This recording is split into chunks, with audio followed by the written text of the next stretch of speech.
Hello, everybody. How's it going? How's everybody doing tonight? I'm Jim, and I'm here to tell you the news. Unfortunately, it's one of them days where the news isn't all that great.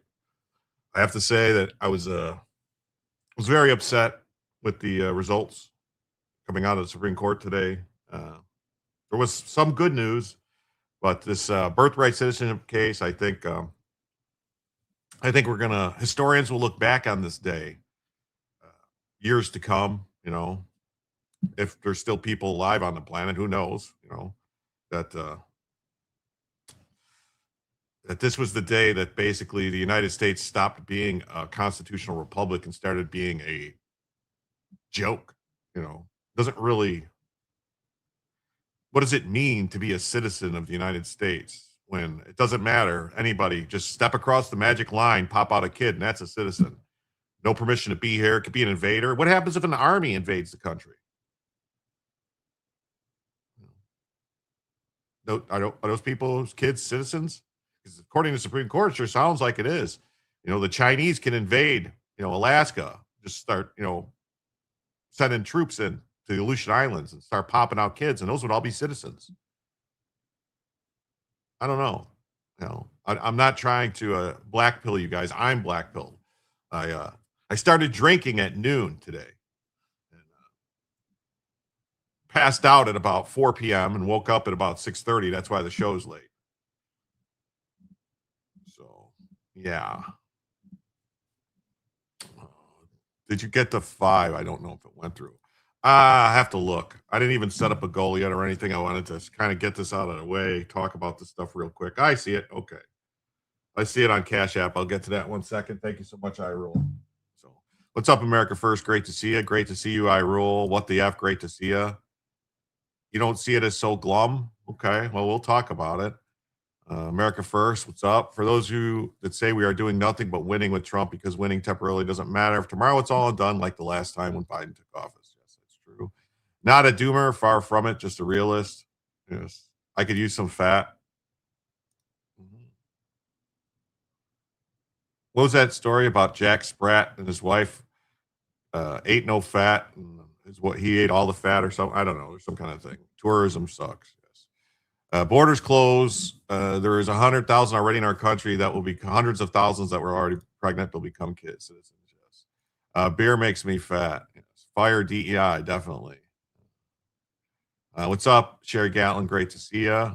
Jonathan, Jim does sort of wait until the last moment to schedule a stream. Well, I usually I do it earlier. Tonight I scheduled it like an hour ahead of time because when I woke up from my nap, I had to get everything ready. because I was extremely upset today. What's up, Shadowwings? How you doing? Thanks for being here. Sneaky Sean's here. Jules is here. What's up? Was first. I'm very disappointed in the Supreme Court. Yes, I am disappointed. This is very it's not to say it wasn't expected from people that you've got Jim, I've already drunk 3 pints of vodka so far today. Well, I've already been drunk and sobered up, so that's where we're at. Can you really predict how kids turn out? Well, see, here's the problem: is that the kids that I'm really worried about are the ones that don't even grow up in America. They're born, get their citizenship papers, and get taken back to China or somewhere else. And kind of like the exact person you can think of is Hassan Piker. Hassan Piker was born in the U.S. Parents here on a tourist visa. They took him home to Turkey and raised him, and he came back here when he was 18. And now we got this communist Islamist psycho infecting our entire country. So we need negative pregnancy tests for any visas. They're only good for 6 months. You must leave and reapply with a new negative pregnancy test. Something. We could get a compound and just drink. How humiliating is that Trump sent people to hammer out the deal with the Iranians and Iranians no-showed? I don't even know anything about it. Honestly, I haven't even looked at any of that. What's it say? Jack Spratt could eat no fat. His wife could eat no lean. Oh, wait, the people in LA, Portland, PA drank the lean. Okay. You're not worried about China. You're worried about Islam. Read Kavanaugh's dissent. He lays out a roadmap. Well, it's not really a roadmap though, VA, CAF. The problem is because it was still 5-4 that it's a constitutional issue. You know what I mean? So, but there is some, I don't know, there is some good news that we're going to get to. But first, before we get into the news, let me just say that the show is going to run about 2.5 hours tonight, maybe longer. We'll see, unless we hit the goal. And the goal is for every $100 in total that comes in across all platforms, YouTube Super Chats, Rumble Rants, becoming a member or gifting memberships on YouTube, Rumble, Kick, Twitch, including Locals Coins, Cash App, PayPal, Coffee, Ko-Fi, and Super Tips. We add it all up. When we hit 100, we add an additional hour to the show. And then for each additional 100 that comes in, we add another additional hour to the show. So the show could be as long as you guys want it to be. I'm going to try to be entertaining tonight as best I can. So we'll see where that goes. Let me go ahead and start it on the YouTube, the goal over there. And then we'll get into the first news story, which is a kind of, I mean, I'm hopeful about this first news story. I think it's a good sign. Maybe not. We'll see.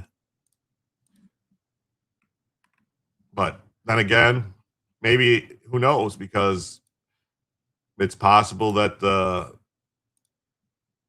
same split that happened today on the birthright case could happen in this case and cause everyone to become a little less free. So so I just started the goal. How do we undo this mess? Well, I'm not one to Fed post or anything like that, but I will say that it's not going to be solved at the ballot box. It's not. The only silver lining is Thomas is well researched and a devastating dissent. Yes, it is, but it is what it is. They've given the Greg Avino estimated 100 million illegals the green light to procreate. Yeah, well.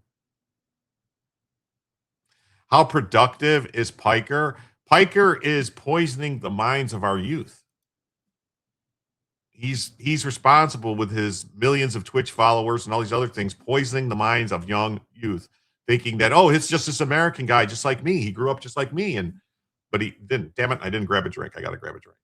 Give me one second. I got to grab a drink. Good evening, Kelly J. I need a give, send, go. I need a new vape box. Oh, they're expensive, aren't they, Pam? They're very expensive. You give the American spirit more credit. Look at the glowing reviews from the soccer fans. Well, we have a story, Ms. Hacker, about that. And do you know that there's a very large portion of the United States that refuses to fly the American flag, that says that the American flag is racist and bigoted? And it's actually, flying the flag is actually offensive to them. These are people that are American citizens, supposedly. So I have that story. We'll see what we get to it. I'm a reality person. I don't live in the clouds. Yeah, I know. I mean, there are what they say. There's different boxes. They call it like there's 4 boxes that American liberty is sustained on and that is held with. One of them is the ballot box. All right. One of them is the soapbox for people to get up there and say their words. And then there's a couple more. So,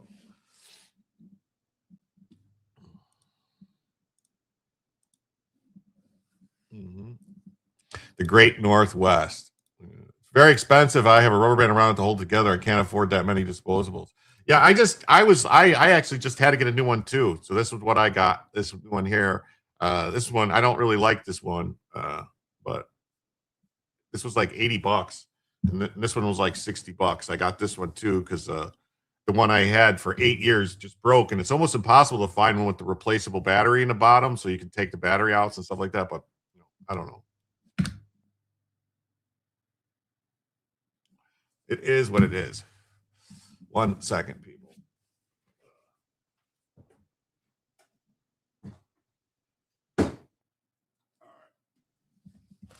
You don't like geek? It's the only thing I could find that had it's the only thing I could find that had the battery removable on the bottom. Because I want one because I have the 18650 batteries. You like the replaceable batteries? Yeah, it's the only one I could find with replaceable batteries. And most of them had 2 batteries. Like I wanted one with just one battery. I don't need one with 2 batteries. So I learned early on not to fall for marketing, but then I was a reader. I spent my summers reading. Well, I appreciate that. I too love to read. Hey, what's up, John? How you doing? How Jimbo Bella chat? Today was dark, but we were not defeated. Never get up. No, we're not defeated, but bad things are going to come from this. I mean, that's just the bottom line. I mean, eventually. I mean, some people say that Obama was our first Manchurian president, somebody who was raised abroad in madrasas in Indonesia. But what happens when it's a strident communist from China that shows up here? And the people go, oh, well, it'd be racist to say that you can't, this guy that grew up in China and was, to be, I mean, this is the path to the destruction of America. Let's be clear. Try the Foger disposable vapes. You buy one kit, then replace pods. Very convenient. Yeah, I don't know. I've had a bunch of different ones, but it's they're not the cause of CW. We don't want it, but this nation is more important than any of us. Yeah.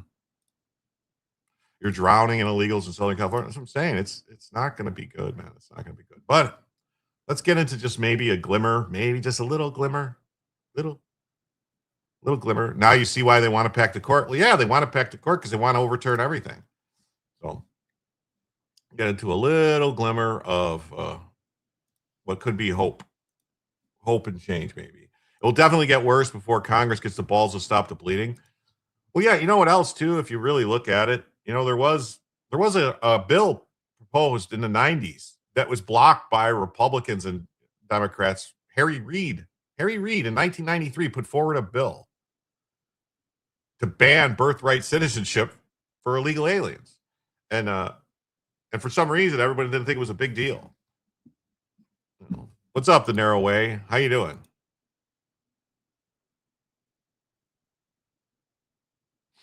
Oh, I forgot. Okay, so we did have a first goal. A first donation was a $5 on Cash App by I Rule. Totally forgot.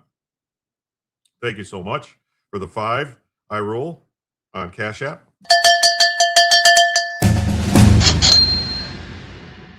So that means we're now 95 away from adding a first additional hour and 45 away from Bellavision. Oh, look at that. So I guess we get to keep Bellavision. Just keep Bella up because we got a 20 from Dizzy. Thank you so much. So that means Bellavision is activated. Thank you, Dizzy D. So we'll just leave Bella on up there. Thank you so much.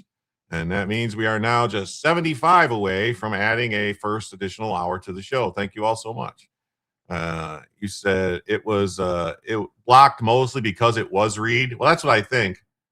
They will take if they take back power, they'll send this nation over a cliff. I believe they will. None of your business. Great to see you, Sylvie. Great to see you. Congress decides on birthright. Trump includes it in the Save America Act. Well, that's the thing. Right now, I don't know that Congress can because according to Roberts and Amy Coney Barrett, uh, the Constitution grants this. It's the 14th Amendment, so it's the Constitution. So you would need a constitutional amendment. That's where the issue lies. That we have a problem here. Houston, we have a problem here. Mhm. So the Supreme Court takes up challenges to AR-15 bans. It's about time. This has been like, what is going on? Why has this been allowed to go on for so long? All these, hardware bans and stuff that have been happening around the country, and the Supreme Court has ignored. They finally decide to take one. But I have to say, I mean, I know where Gorsuch is going to rule. I know where Kavanaugh is going to rule. I know where Alito is going to rule. And I know where Thomas is going to rule. And you would think you would know where Amy Coney Barrett's going to rule because she's ruled against these when she was on lower courts. So what's going to happen? But there seems to be a pattern here is wherever John Roberts goes, like John Roberts has been like, if you look at John Roberts in the past, like 4 or 5 years on the Supreme Court, he has been with the majority opinion 96% of the time. Like he's always in the majority. So he swings the court basically whichever way he wants to go the way he wants, like he did on the birthright thing. And like he brings Amy Coney Barrett along with him like 88 or 90% of the time, and Kavanaugh with them like 84, 85% of the time. It's insane. That's not like it basically like if Roberts joins with the with the liberals, he's going to bring either Barrett or Kavanaugh with him. It's crazy. Who trusts SCOTUS now? Not me. Not me. Like I don't even know where did SCOTUS? Yeah, yeah. Roberts is George Bush's greatest gift to the Democrats. Roberts is the Chief Justice. Yeah, but it still doesn't matter though. He should still doesn't that he should be in the majority that much. That's crazy. That's crazy. So, Supreme Court on Tuesday said it will consider whether Second Amendment guarantees the right to have AR-15 style rifles. Alito in dissent mentioned a statute that Congress can amend to exclude illegals and other groups. Well, I don't. That's the thing, though. They're based it on the 14th Amendment, though. I think that's what I don't understand.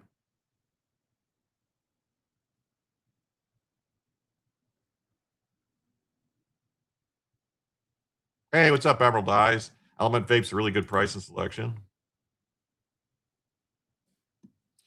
Yeah, but what is a baby even? That's the thing. I'm glad they upheld Title IX. Yeah, well, it is. So in a brief order, the High Court agreed to take up a pair of cases challenging local and state laws outlining AR-15 and similar semi-automatic rifles. One involves an ordinance in Cook County, and the other centers around a Connecticut law. Like it should be any hardware bans. Like maybe and when they take up this hardware ban of the AR-15, it's also going to apply to the magazines because that they have magazine restrictions is unconstitutional also. The justices will hear arguments in the case in the next term, which begins in October. The case at a first, in which the High Court will weigh the legality of laws restricting access to certain types of firearms. Hey, what's up, Neil? How you doing? Great to see you. In a 2022 decision, the Supreme Court recognized for the first time that the Second Amendment guarantees the right to carry a gun in public for self-defense. The fact that they say it like this is just ridiculous. The Constitution of the United States, the Second Amendment says the right of the people to keep. That means to own, to possess, to have, and bear. That means to carry them and use them. Shall not be infringed. Like the fact they're saying, like, this is the first time anyone ever said that you got a right to carry guns.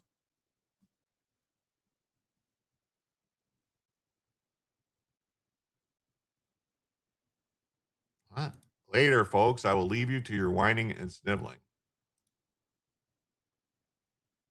Okay, I don't understand. Am I missing something here?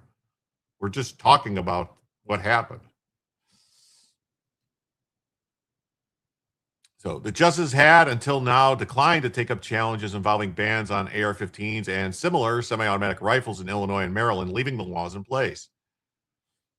Earlier this month, the Supreme Court ruled that occasional marijuana users cannot be prohibited from having firearms. It wasn't just occasional marijuana users; it was any drugs. They like this categoric ban on anyone who uses drugs from being able to own or possess firearms is unconstitutional. You have not proved that that anything about these drugs doing anything to anybody, causing any problems. Mhm. Not in Illinois if you have a medical cannabis card. Well, we'll see. I mean, the Supreme Court said that you can't do that, so we'll see what happens. Gonna smoke and watch. Be back in a bit. All right. Noise. Uh, we'll see.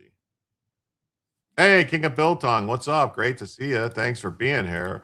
So yeah, you guys interested in protein? You like protein and protein accessories? King of Biltong sells protein and protein accessories.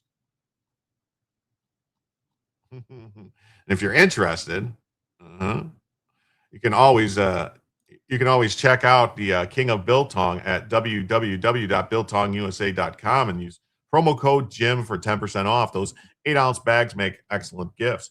You know, he's got the peri peri if you like a little spice, if you like it even hotter. He's got the Reaper or Ghost Pepper. They also have, you know, sausages and other things. They have, you know, beef, all beef, and they also have some pork stuff. But it's all really good. It's all made in USA. It's 100%, you know, USA made, prepared from USA meats. And they have snacks and cakes and candies from around the world. So go check them out at www.biltongusa.com and use promo code Jim to save 10%. Thanks.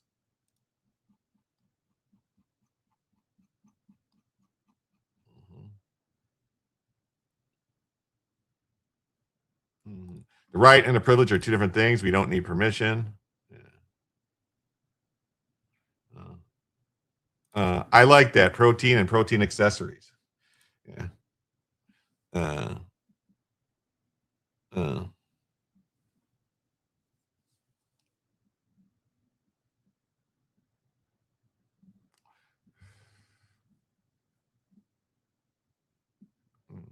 This guy, look at this guy. He's just debating you guys is like debating dogs. It's pointless. You already attacked the Capitol. You already rallied the pro-slavery Confederacy. You illegally armed the cartels. There's something wrong with you, dude. Seriously, renegade. I don't know what your problem is, but the only people who armed the cartels was Obama. The only, you know, there was a group of people that bombed the Capitol.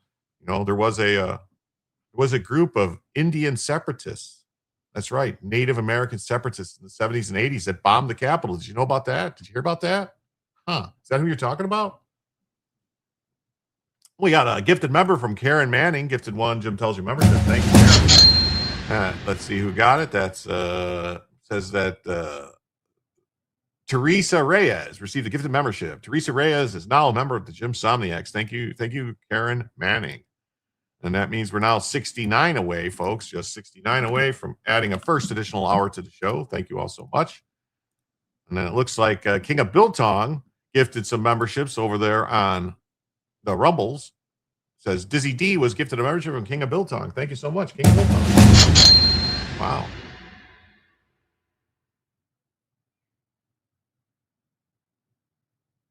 I'm not a mod here, but Rumble lets me post links. Yes. Well, I need more mods in yeah. So King of Biltong gifted one membership to Dizzy D. Thank you so much. That means we're now $64 away. Thank you so much from adding a first additional hour. Yeah, troll. Yep, they're everywhere. Yes, if you come here and insult us, you will leave. Yeah, you can go. You can say things, but don't just come in here and insult people. That's not the way. That's not the way to make things work around here. We don't take lightly. We don't take lightly to insulting people. Mm-hmm. No, we don't. We don't take likely to that at all. Where is this at here? Wait, there it is.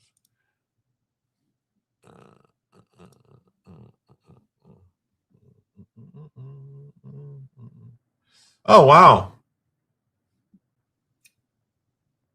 And then we got a, we got a, hold on. We got a, where's it at? We got a $14 donation from B Job Secure over there on Rumble. Says, I like to even it out. Well, thank you so much. With that, that means we're now 50 away, just 50 away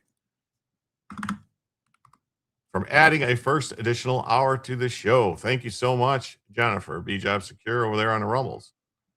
Uh-huh. Let me do this. Boom, boom, boom. Okay. Wow. We'll get into that. I have one thing to do here.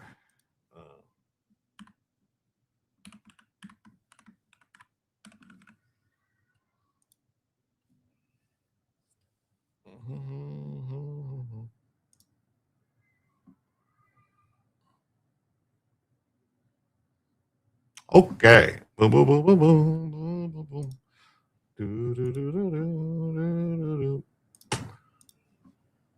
So earlier this month, the Supreme Court ruled that occasional marijuana users cannot be prohibited from having firearms. It struck down a Hawaii measure that generally barred concealed carry permit holders from bringing their guns onto private property open to the public. Oh, that's right. Nice summer day. Thank you. Thanks for being here. Lurch Slinger, great to see you. Yes. What do you have? We just need to be as ruthless as the Dems. Ban pregnant women from coming to the country, deport every illegal at increased rate. Yeah, I mean, I think that should be. I think it should be an immediate. If you find out an illegal alien is pregnant, they should be immediately deported. Like it should be like rapid. Like, oh, you got to go right now. Yes, a state banning firearm ownership sure feels like an infringement. It definitely does. Definitely does. None of your business says if folks could in the other parts of the country could see what it's like when illegals flood an area, they would likely like they did in Houston, and they would panic and they would do something about it. So one of the cases centers on Connecticut's law that makes it a crime to possess so-called assault weapons, including certain semi-automatic rifles like the AR-15. Like that's the thing, makes it a crime to possess them. Like that's just crazy. Connecticut first adopted the assault weapon ban in 1993. The state tightened its restrictions after the 2012 Sandy Hook shooting. In Connecticut, when a gunman armed with an AR-15 and a large capacity magazine killed 26 children and teachers. Wow. Residents can have a wide range of firearms, including many semi-automatic handguns and rifles, according to the state. 14 states and the District of Columbia restrict access to semi-automatic weapons. It's unconstitutional. You can't do this. We have a right. You know, two separate groups of plaintiffs, which include the National Association for Gun Rights. This is called NAGR, N-A-G-R, NAGR. It's a good organization. And several Connecticut residents who want to own AR-15s challenged the constitutionality of the restriction, arguing their Second Amendment rights were being violated, because they are. It's not that Karen says the free membership is very generous. It is. It is. Pelosi pays. Yeah. What's up, Kofi? Thanks for holding it down over there on the kick. Look what they did to Tulsi. Yeah. In both cases, yes. In both cases, federal district judge declined to block the bans, and the U.S. Court of Appeals for the Second Circuit, which considered the challenges together, affirmed that decision. The three-judge panel found that Connecticut's ban is consistent with the country's historical tradition of firearm regulations. I don't see applying a new test for reviewing the laws that the Supreme Court set out in 2022. They did not apply the test. They did not look at it. There is no tradition of banning commonly used guns. That's ridiculous.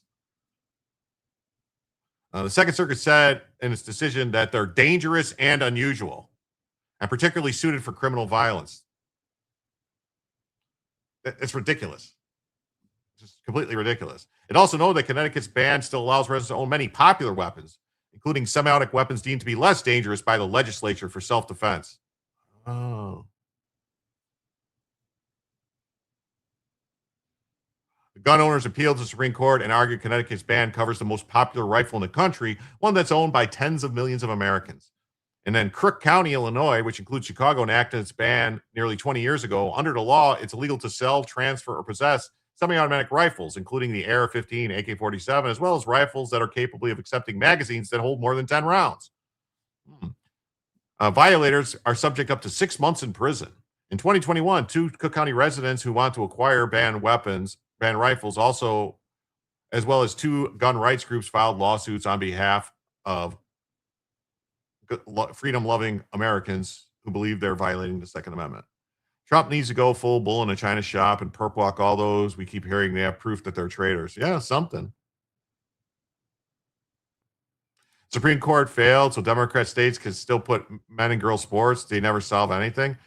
Well, that's the thing. They didn't say they can't. What they said is that they didn't say that someone's going to have to sue over equal protection, I believe, is what's going to have to happen to stop the blue states from doing that.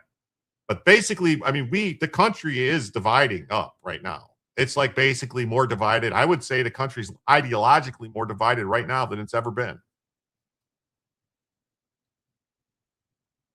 Just paint wood grains on the rails.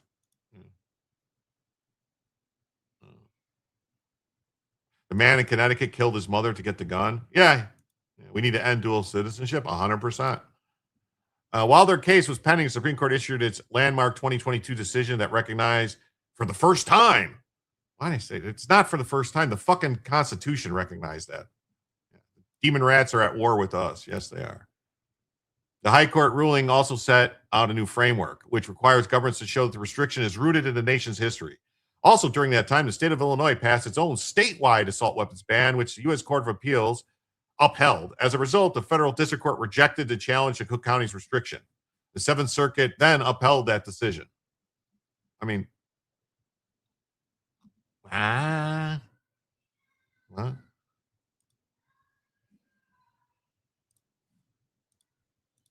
So SCOTUS to weigh whether AR-15s are protected by the Second Amendment and the 14th Amendment. Some say we are at risk of a civil war. Well, I don't know if you've paid attention, but there's technically been like a lot of stuff happening around the country. They've been attacking, ICE facilities, shooting cops, burning down police stations. That's generally what you would call civil war type territory, at least insurrection-y. I'm a conservative stuck in Washington State. I was born here and I'm not leaving. I don't care. You can't outrun demons. Look how they infiltrate anywhere. Yeah.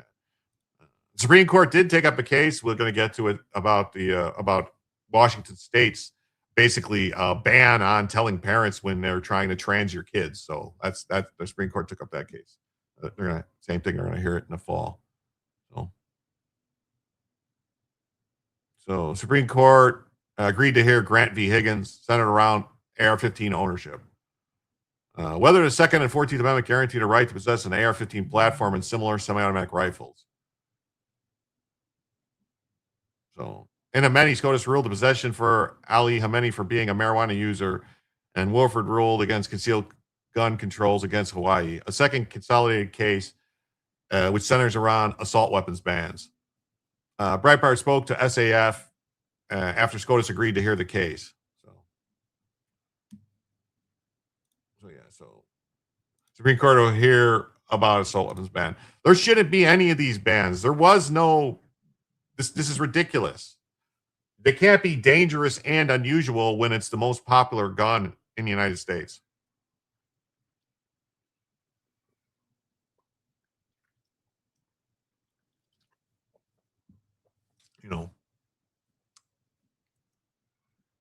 Reminds you of that South Park episode. Yeah. Mm-hmm. Definitely.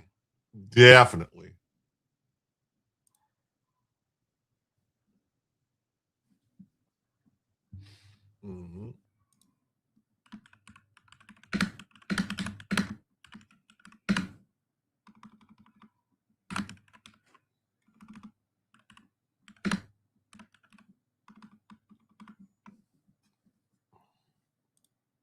So hopefully this will go the way it should, and they will say that these restrictions on ownership of hardware are unconstitutional.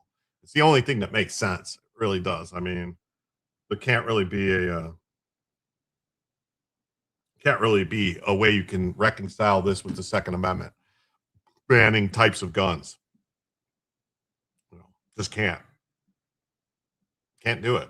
I mean, the Supreme Court's pretty much already said this. Well, as long as they're only disarming the libs. No, that's the thing. They'll disarm everybody.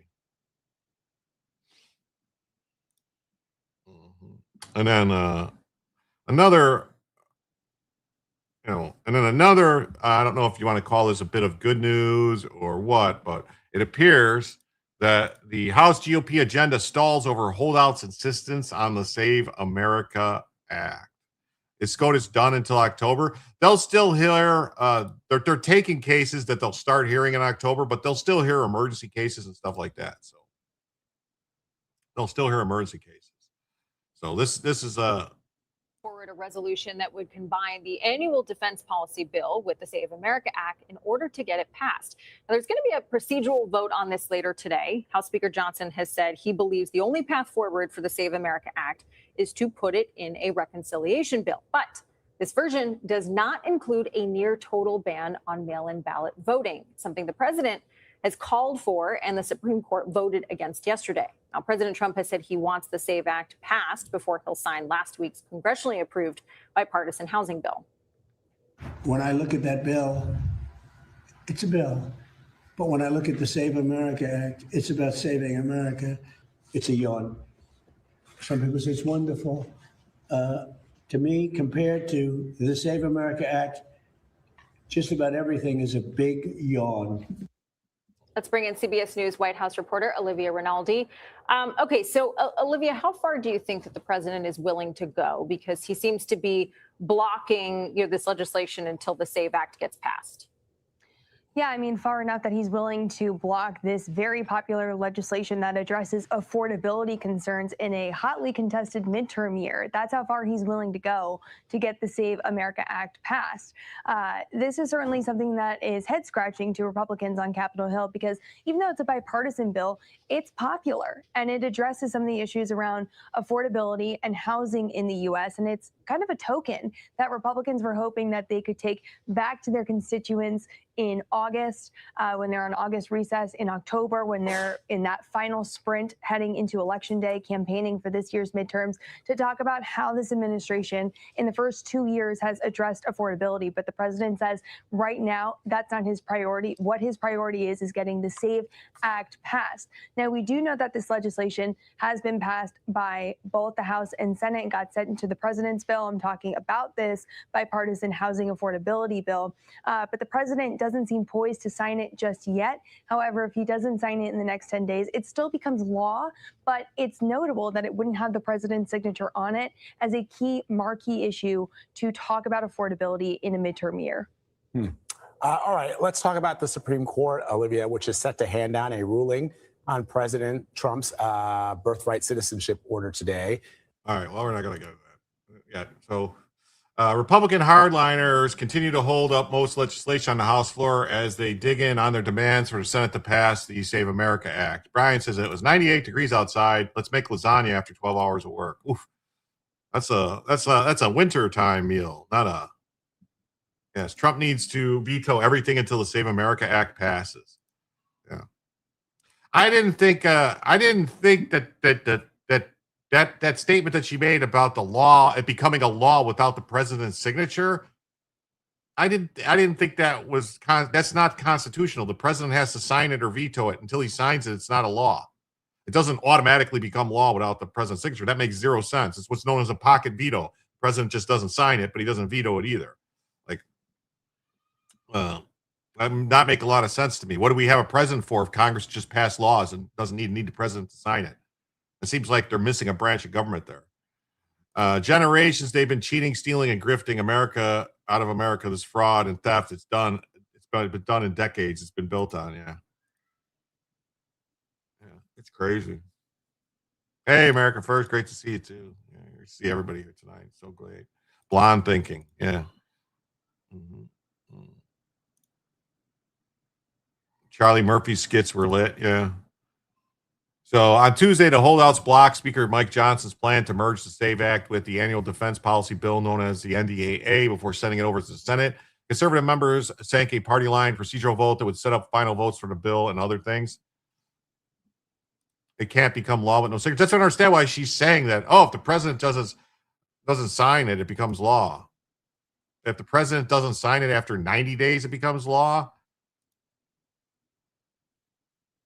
I don't even know that. I didn't think that Congress could. I mean, how could Congress? There's a specific thing in the Constitution that says how things become law, and I don't think it says in the Constitution, well, if the president doesn't sign it. No, it's just, it would be it would have to overcome his veto. Like, I don't understand it. Something just doesn't make sense there.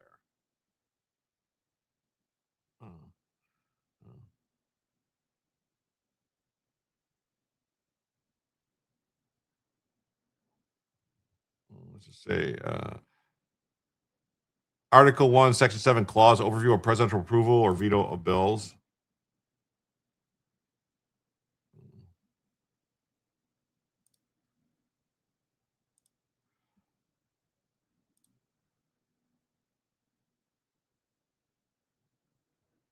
Okay, let's see. Let's just do this real quick. We'll do this real quick. This says, every bill which shall pass the House and Senate shall, before it becomes law, be presented to the president. If he approves, he shall sign it. But if not, he shall return it with his objections to the House in which it has originated. He shall enter the objections at large on their journal and proceed to reconsider it. If after such reconsideration, 2/3 of the House shall agree to pass the bill, it shall be sent together with the objections to the House, which shall be otherwise considered if it's approved by 2/3 of the House and the Senate. But in all such cases, the vote of both houses shall be determined by the yeas and the nays. If any bill shall not be returned within 10 days, Sundays accepted, after it shall have been presented to him, the same shall be a law in like manner as if he had signed it, unless the Congress by their adjournment prevents its return, in which case it shall not be a law. What the fuck?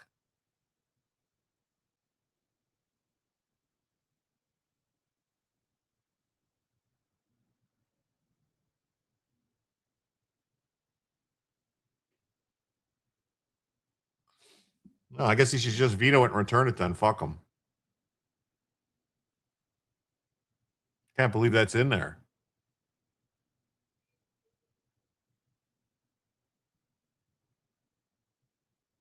On one occasion, delay in presentation of a bill enabled the president to sign it 23 days after adjournment. Subject to applicable constitutional limitations, Congress may specify that a bill takes effect before or after the date of enactment. I don't know. Wow. Yeah, they've been after our rights and our children and our freedom for a long time. Yes. So we don't need a president? I guess not. According to this, they could just get rid of the president and then just pass bills, and then after 10 days, they just become law. No one can stop them. Wow. That's crazy.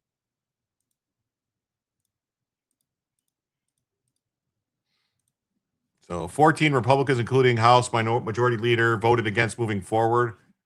We'll work on it over the next day and a half, and we'll get everybody to a yes. It makes no sense for us to stop our very important progress. And they're always making important progress, but nothing ever seems to happen for us. About 2 hours later, GOP leaders canceled votes on Wednesday and Thursday, sending lawmakers off on their 4th of July recess. Ah, yes. 4th of July recess. There's 3 to 4 different explanations for why, and they have different issues. Johnson said it's frustrating. He's got to give everybody a little time to regroup. GOP rep Anna Polina Luna, who's been leading the charge, said she wants to pass an amendment to insert the voting regulations into the text of the defense policy bill. She called Johnson's plan a procedural head fake, arguing it'll be easier for the Senate to strip out the election provision. What my amendment would do is put it into the text of the bill. They would have to file the amendment specifically to strip the voter ID plus proof of citizenship. Luna acknowledged the provision could still be removed from a must-pass NDAA when it goes to conference.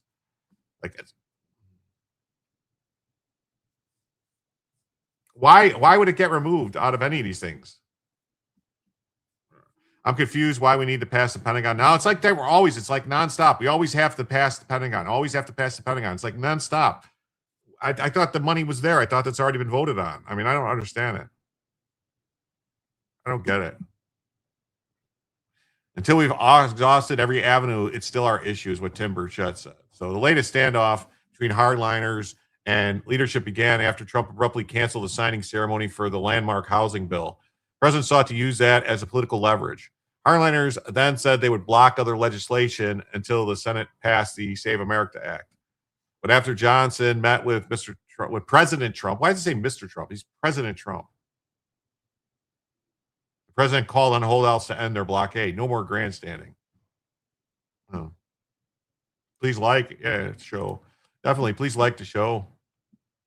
Please share it out. We're not getting any love from YouTube. They're not giving they're not sending out any notifications or anything, and they're not sharing it to anybody. So the only way anybody else is going to show up here is if someone raids the show or if other people share out the show.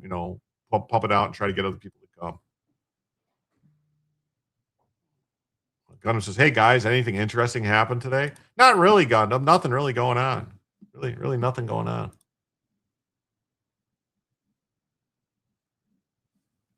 Not really nothing. Not really nothing going on.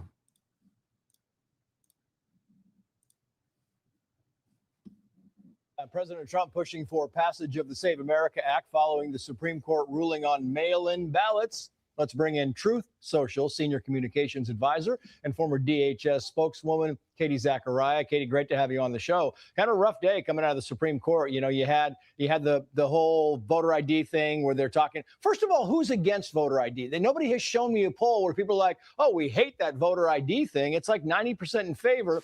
And then, you listen to the oral arguments at the Supreme Court, I don't know, a few weeks ago, a couple months ago, it sounded like they were going to say it is election day, it is not election month, and they turned around and did the opposite. Yes, Trace. The Fifth Circuit, which is what the Supreme Court was reviewing, a case up from the Fifth Circuit.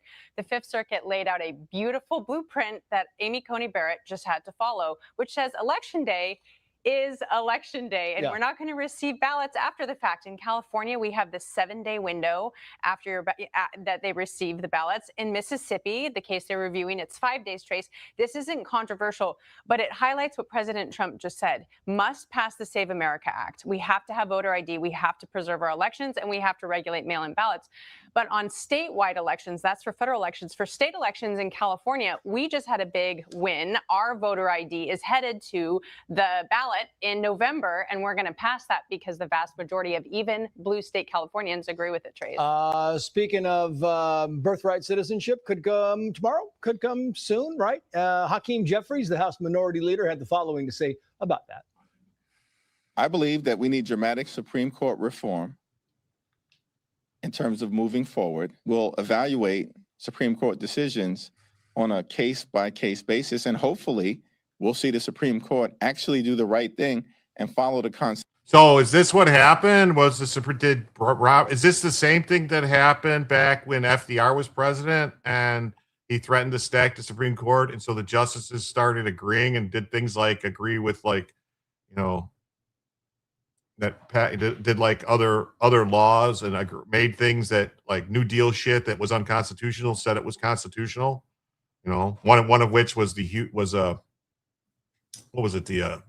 Miller case, the only Second Amendment case for like 60 years in the Supreme Court, where they said that it was completely legal to ban short-barreled shotguns and stuff like that. And that was because FDR threatened to stack the courts. So that's what's happening here. Is Hakeem Jeffries is saying we're going to see what they do and then we'll decide if we're going to stack the court or we're going to reform the Supreme Court. Like, where does Hakeem Jeffries thinks he has the authority to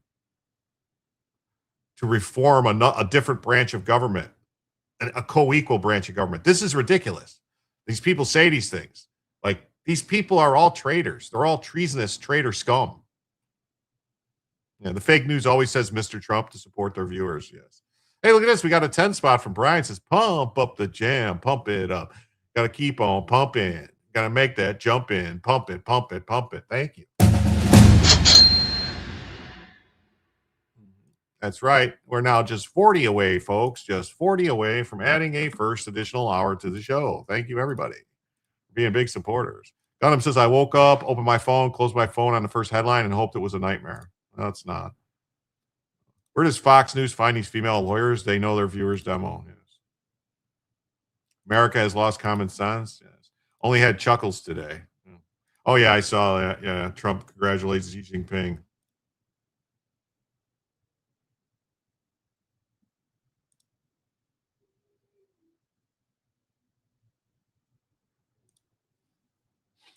Pathetic. Pathetic. Yeah, student loans. Yeah, that decision. I got that. It's a Roberts is a complete thrall to public opinion, media, and his enemies. Yes. Trump should beat him to the punch and add 6 more. Or Alito is a god now.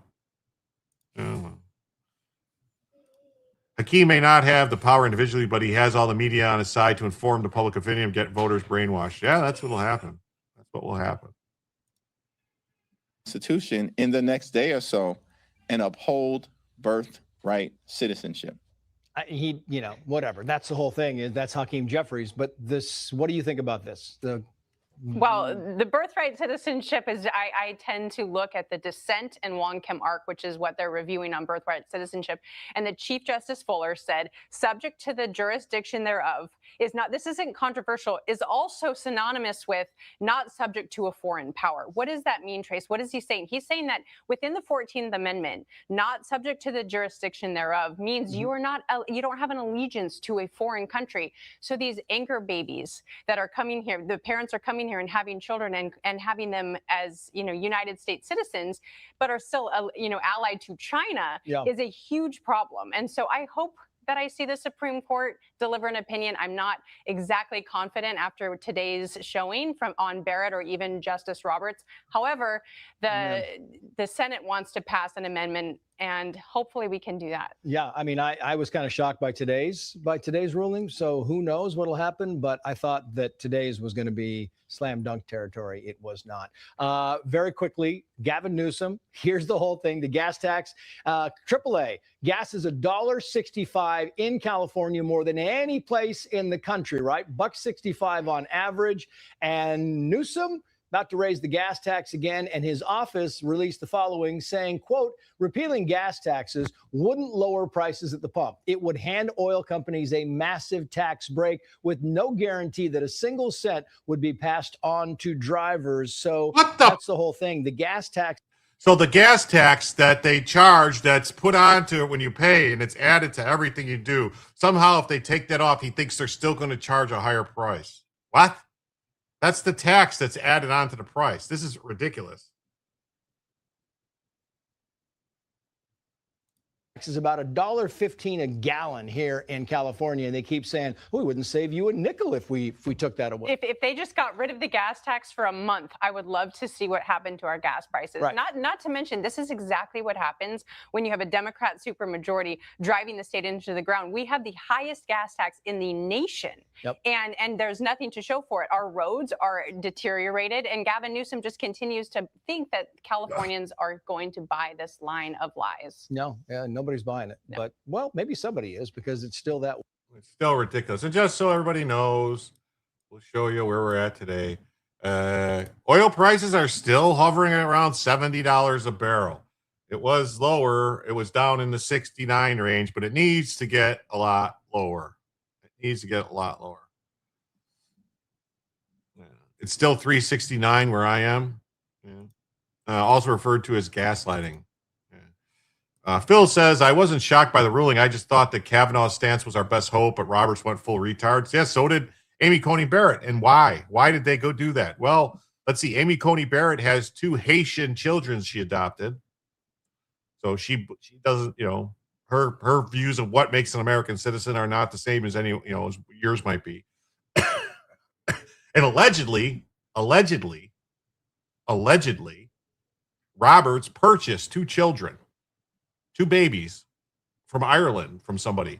And allegedly that happened with the help of a man named Jeffrey Epstein. I don't know. I've never heard of this guy, Jeffrey Epstein. I don't know if you guys have, but allegedly some guy named Jeffrey Epstein helped Roberts purchase 2 children from Ireland. I don't know. I'm still looking into that, trying to get to the bottom of it. Just saying, allegedly. That's what I've read. Remember when the Democrats demanded that Mehmet Oz renounce his Turkish citizenship before he ran for Senate? Why would they do that? That's weird, isn't it? I remember gas $7 a gallon in California in the mid-2000s. 69. What's that mean?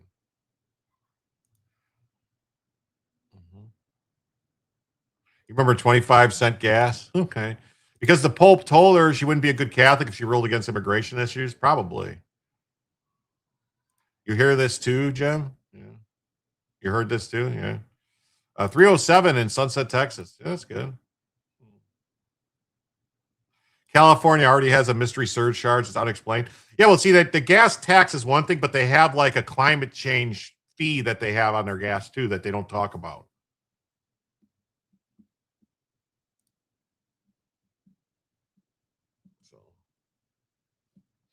So, Trip Roy, a member of the panels among conservatives last week that backed the save-related floor blockade, did not vote. So, yeah, so they're trying to get this. The only way to ensure the Senate passes is to make sure the bill text of the NDAA, meaning that my amendment must be made in order. I'm not trying to be difficult, but this is what 80% of Americans want, and we promised the American people, so I stand by my decision. So hopefully this happens. Tuesday, they'll advance the spending bill and other foreign operations. So on a 1-year anniversary of the One Big Beautiful Bill. So hopefully that gets done. Hopefully that gets done. All right. Then we got the Supreme Court upholds laws protecting women's sports from trans. Now this is not actually like we're going to read this, but they did not say was gas not close to $8 when yes it was in California it was $8 with Biden in 2022 in Cali so what they said is that states can ban it. They didn't say it's automatically banned, so they're not saying that like there's going to be another case which I think is coming up, like it's percolating through basically where people are suing saying like, hey, states that are allowing this to happen is actually an equal rights problem. You remember when our country was American enough that we didn't have to lock bags of ice at the gas stations? Yeah, remember that? What's this say? Upped out the Monaco backpack bomb target was a Ukrainian oligarch sanctioned by Zelensky, Vadim Olarev, and his wife and son. They're being treated at a French hospital. You think she lost her legs? So it was more of Zelensky's people targeting other people. They've been doing that. They've been clipping people.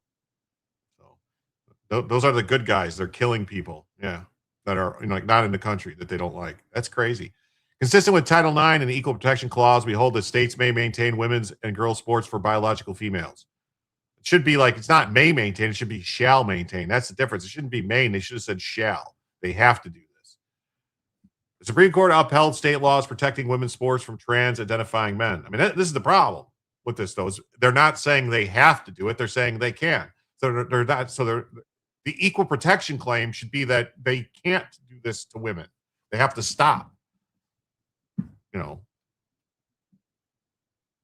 So the decision stems from Little v. Hecox of West Virginia, which deals with the challenges brought against Idaho and West Virginia's law ensuring fairness for female athletes. They have all highlighted how males' distinct biological advantage over women puts them at a competitive advantage over female athletes. So writing for the majority, Justice Kavanaugh ruled that the state law permitting schools to determine eligibility based on biological sex do not violate the 14th Amendment or Title IX. I mean, but why is it not a violation of those to not do it that way? Given inherent physical differences.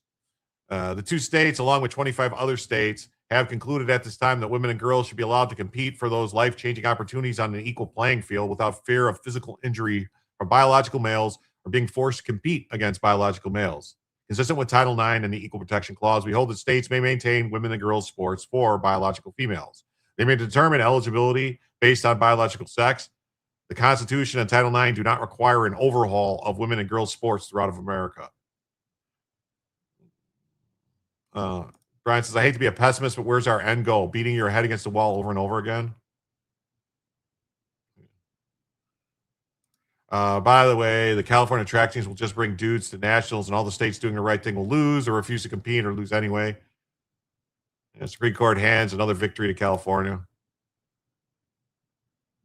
Our wins are always states' rights, and their wins are the federal government declares.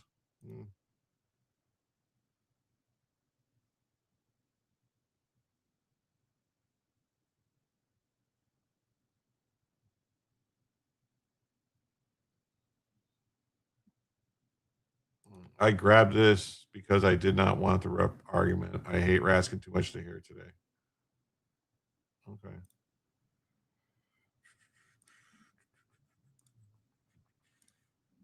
So while joining majority opinion in full, Justice Clarence Thomas offered a concurrence outlining 2 additional points.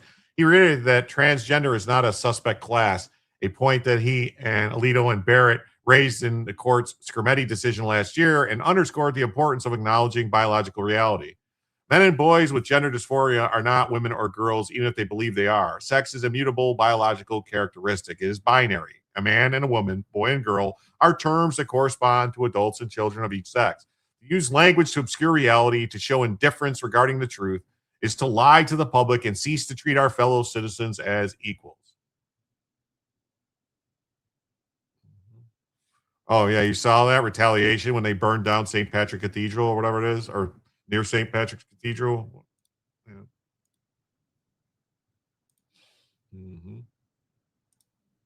Gorsuch also authored a concurring opinion laying out his thoughts on 2 separate points. He argued that Title IX does not clearly and unambiguously alert funding recipients that they are prohibited from sponsoring sports teams restricted to biological women or girls, and that the court's decision is supported by its 2020 Bostock ruling, which bizarrely codified so-called gender identity into Title VII of the Civil Rights Act, which was ridiculous. Writing on behalf of the Democrats, Sotomayor concurred in part and dissented while agreeing with the majority's holding that BPJ's Title IX claims fail, although on a narrower basis than that on which the majority relies. She argues that the court at this stage gets the answer wrong on shooting down the equal protection claim. Oh. Playing sports can lead to benefits that are immeasurable, and many are understandably invested to ensuring that the competition stays fair and safe. Because the majority, however, inflicts a hardship on those it disfavors. Oh, okay. So what if I decide that I should be able to play on a team of 4-year-olds because I want to be the best on the league? I mean, this is just retarded talk. Because the majority, however, inflicts a hardship on those it disfavors without giving them a fair and full opportunity the Constitution requires to litigate their contentions. Justice Ketanji Beep Jackson, separately to advance the trans ideology and employing leftist jargon, she argued that Title IX makes room for individuals to live in the gender they choose. It cares not about sex assigned at birth. Like, what the fuck, man? This is what someone put on the Supreme Court.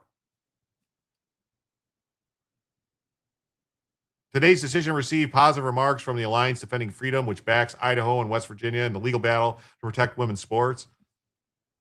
Men and women and no drug erase. Men cannot be women and no drug erases the male athletic advantage. The court's decision reverses the opinions of the lower courts and remands the case back to their jurisdictions for further proceeding. I mean, I guess that's, I guess that could be considered a good thing. Supreme Court upholds schools' right to ban biological boys from girls' sports. But it doesn't say they have to do it. That's the problem. Like, how is it not an equal protection problem to not say that they have to do it?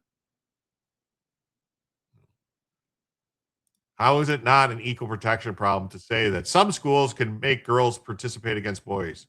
Yeah, Gorsuch authored Bostock and concluded it was possible that it's possible to fire someone for being a tranny without intentionally discriminating them based on sex. He invented tranny civil rights. Yep, he did. That's Gorsuch for you. He's like a libertarian guy. That's the problem. Yeah, when KBJ said she doesn't know what a woman is, she proved she would suck on the bench. Totally. So, the Supreme Court upholds that schools can determine eligibility based on biological sex, but not that they have to. I saw that Title IX. See, that's the thing is I thought Title IX demanded separate sports for girls and women. That like they have to like equal funding or all the stuff they have to be spend money on it. That's why I don't understand this. Like they can, but they don't have to. I thought that's what Title IX's entire purpose was. So, I don't know.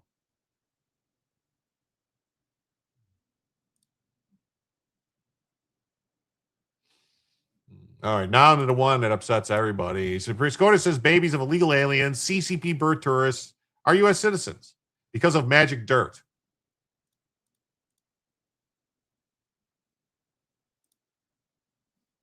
Because of magic dirt.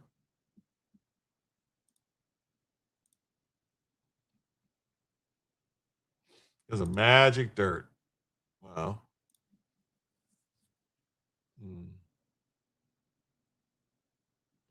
That's not true. There are drugs that put you in a coma. A man in a coma will never beat a woman in a race. Okay, you say so. We got a gifted member from Lurch Linger. Thank you. Thank you so much, Lurch. That means we're now $34 away from adding a first additional hour to the show. Thank you so much, Lurch Linger, for the gifted membership. And that means that, wrong one. That Subjugates Comics received the gifted membership from Lurch Linger. So thank you, Lurch Linger, and welcome to the Jimsomniacs, Subjugates Comics. Well, that is the point of Title IX. That's what I thought the point was. That's what I don't understand.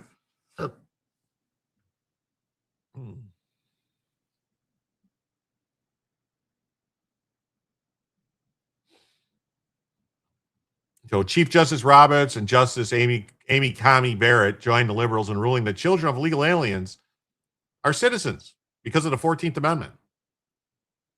Like, some people trying to claim that this is textual, originalist is ridiculous. This is not. Major blow to American sovereignty. The Supreme Court ruled on Tuesday that children born to illegal aliens and foreign birth tourists are citizens. Justice Clarence Thomas, Samuel Alito, and Neil Gorsuch dissented, while Brett Kavanaugh concurred and dissented. The case known as Trump v. Barbara came to fruition because Trump signed an executive order. Directive was immediately challenged. Justice Roberts ruled that children born to parents unlawfully or temporarily present satisfy both elements. They are born and subject to jurisdiction. Oh, they are? How are they subject to jurisdiction? That doesn't make any sense.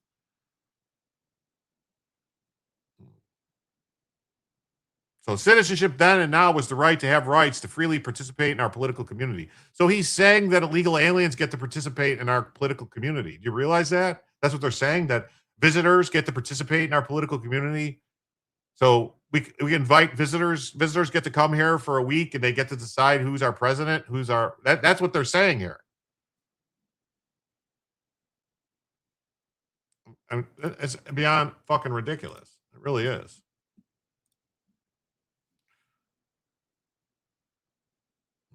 So I don't even want to get into the dissents. It's just ridiculous. I think we lost a lot before our 250th birthday. Yeah. They based it on British common law instead of U.S. law. Yeah, but that's the difference is the British common law is based on subjects, not citizens. There's no British citizens. They're subjects. Subjects of the British crown. They're not citizens. They're not British citizens. They're British subjects. We are no longer subjects. We cast that off with our Declaration of Independence. That's what makes it all very, very, very disgusting what they did. So Kavanaugh said Trump's executive order violated federal law, but not the 14th Amendment.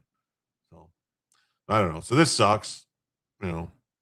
In a blistering dissent, Thomas, while joined by Gorsuch, blasted them for not being historically accurate.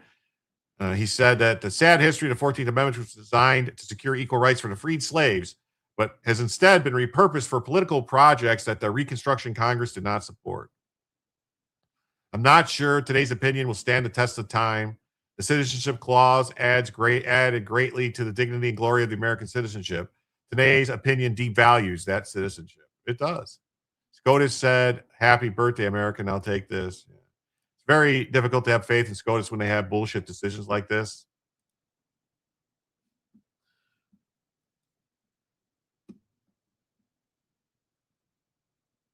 So, Alito noted in his dissent that the majority ruling is a serious mistake. He underscored how the holding that virtually everyone who happens to be born in this country grants citizenship to birth tourists. Contrary to the ruling, the 14th Amendment confers citizenship only on those children who at birth owed allegiance solely to this country.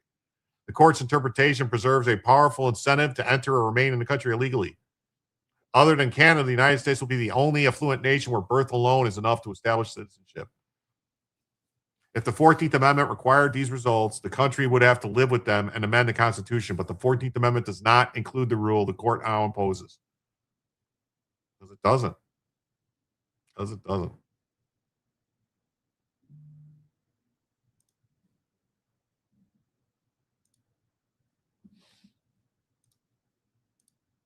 doesn't. Oh, man, what the fuck?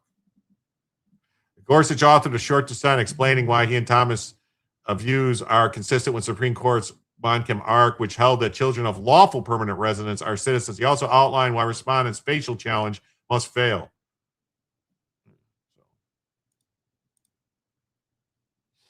And at least the DOJ has directed prosecutors to prioritize birth tourism probes following the court ruling. You think the Supreme Court just gave us the finger? I think so too. So the U.S. Justice Department on Tuesday directed federal prosecutors to prioritize investigations of birth tourism schemes after the Supreme Court rejected President Trump's attempt to restrict birthright citizenship in the United States. A senior judge, but see, this is the thing. I don't understand, like, how it's not even, according to the Supreme Court, they're not doing anything wrong. So how is this a crime? I don't understand. Only black slaves in America were stateless people legally, and that's exactly why the 14th was written and why it arrived immediately after the 13th. It's 100% correct. Didn't you all know after his confirmation, Justice Thomas spent 20 years in silence? He made rulings, but that was it. On the 20th year anniversary, he spoke for the first time, scared everyone in the courtroom. If illegals give birth here and those children are citizens, then they must stay on U.S. soil. The parents cannot take them off home soil until they reach legal age. I don't know if they could do that either. I knew America was screwed when Obama was elected. Rush tried to tell us. Yes, Gene Lee, yes. Department of Justice will zealously protect the sanctity of United States citizenship by investing and prosecuting those who fraudulently exploit our immigration system. Is it fraudulently exploiting it? If the Supreme Court just said, that's what I don't understand. Like, can you even make it illegal to do this now after the Supreme Court said? Directive came just hours after Supreme Court ruling. United States, saying that to prevent children from being born in the United States automatically becoming citizens. I do not think birthright citizenship should apply to people that are citizens of another nation. No, it shouldn't. Is birth tourism in the Constitution? Well, according to the Supreme Court, it seems like it is. That's what I'm saying. I don't even know, like, what crime can you charge them with? To do what? I don't get it.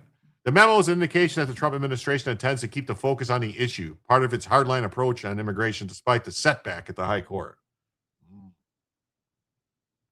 Oh. DHS in April ordered its investigative agents to focus on a new birth tourism initiative. Among the arguments that the Justice Department made in defense of Trump's order is that it promotes birth tourism. The issue is highlighted in dissenting opinions.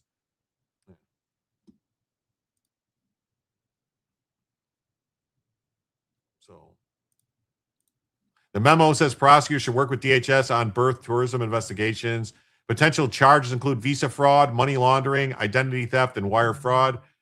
Directive comes after the ruling. So I don't know. I guess they're going to have to charge them with other things. But can Trump ban pregnant women from entering the country? Sure. He could ban the president can actually just say nobody can come in. He could say it's an emergency. Nobody can come in. I mean, people go to court and sue, but say, yeah, nobody can come in. Sorry, no visas, no nothing. The State Department could refuse to issue any visas. I do not believe that you can have dual loyalties and call yourself an American.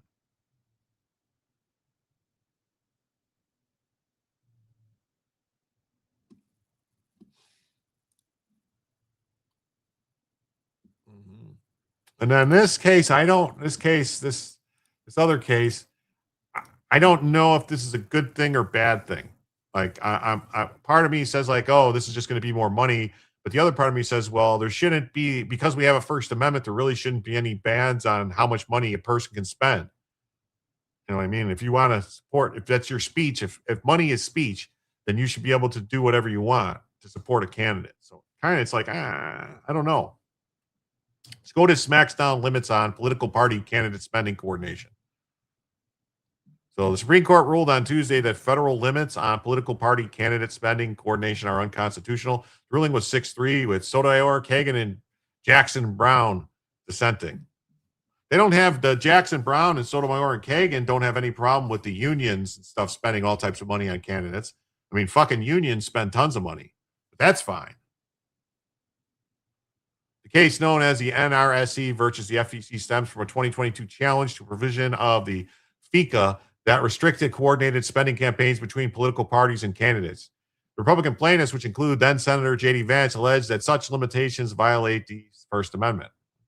Writing for the majority, Kavanaugh ruled that the limits at issue are in tension with the text of the First Amendment and thus restricts political parties' speech in order for their candidates, in support of their candidates during political campaigns. I watched a video today. The embassy stopped a pregnant woman. Trump needs to do pregnancy tests before he allows illegals in. These restrictions impair the party's traditional form of communication, such as advertisements, preclude parties from amplifying the voice of their adherents, impose additional monetary costs and burdens on political parties. Well, then, if that's the case, then how is the personal limits legal? I mean, there's a limit on how much any one person could spend to support a candidate. So how are those limits acceptable on an individual, but not on parties? In short, the constitutional text, history, and precedent establish that political party coordinated expenditure limits violate the First Amendment. Whether the Democrat Party, Republican Party, or other parties, all political parties and candidates going forward can compete equally under the same rules regarding coordinated expenditures. Writing for the dissent, Kagan accused the majority of rewriting the rules to allow circumvention of the contribution limits. Well, if the contribution limits are unconstitutional, then that's kind of the thing. These rules are needed to protect our democracy's integrity. I'm not sure what to call a remnant of a remnant, but that's what the court left today. And the result will be what Breyer warned of, a legal regime increasingly unable to stop political corruption and thus to preserve our institutions. Well, no, corruption, if people are corrupt, you arrest them for the corruption. You don't stop people who aren't corrupt who just want to support a candidate from spending their money. That's the thing. Like they always try to, the Democrats are notorious for trying to punish everyone for the crimes of a few. They do it all the time. They do it with gun laws. They do it with all the laws that Democrats always push. It's to punish law-abiding people for the crimes of for criminals' actions. Same thing here. Like, oh, we have to stop everyone from spending money because somebody might be corrupt in how they do it.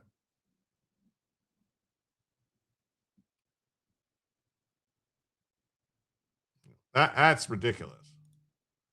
But that's how you can always tell a demon rat, because they're all about control.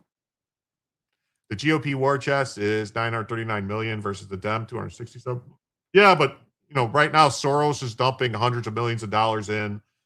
The unions dump so much money in. The SEIU, the teachers union, all these people, they all dump so much money in for the demon rats that it's ridiculous. Today's decision marks another major defeat for Russia hoaxer Mark Elias, the anti-election integrity lawyer. The High Court's decision reverses the Sixth Circuit ruling on the matter and remands the case for further proceedings.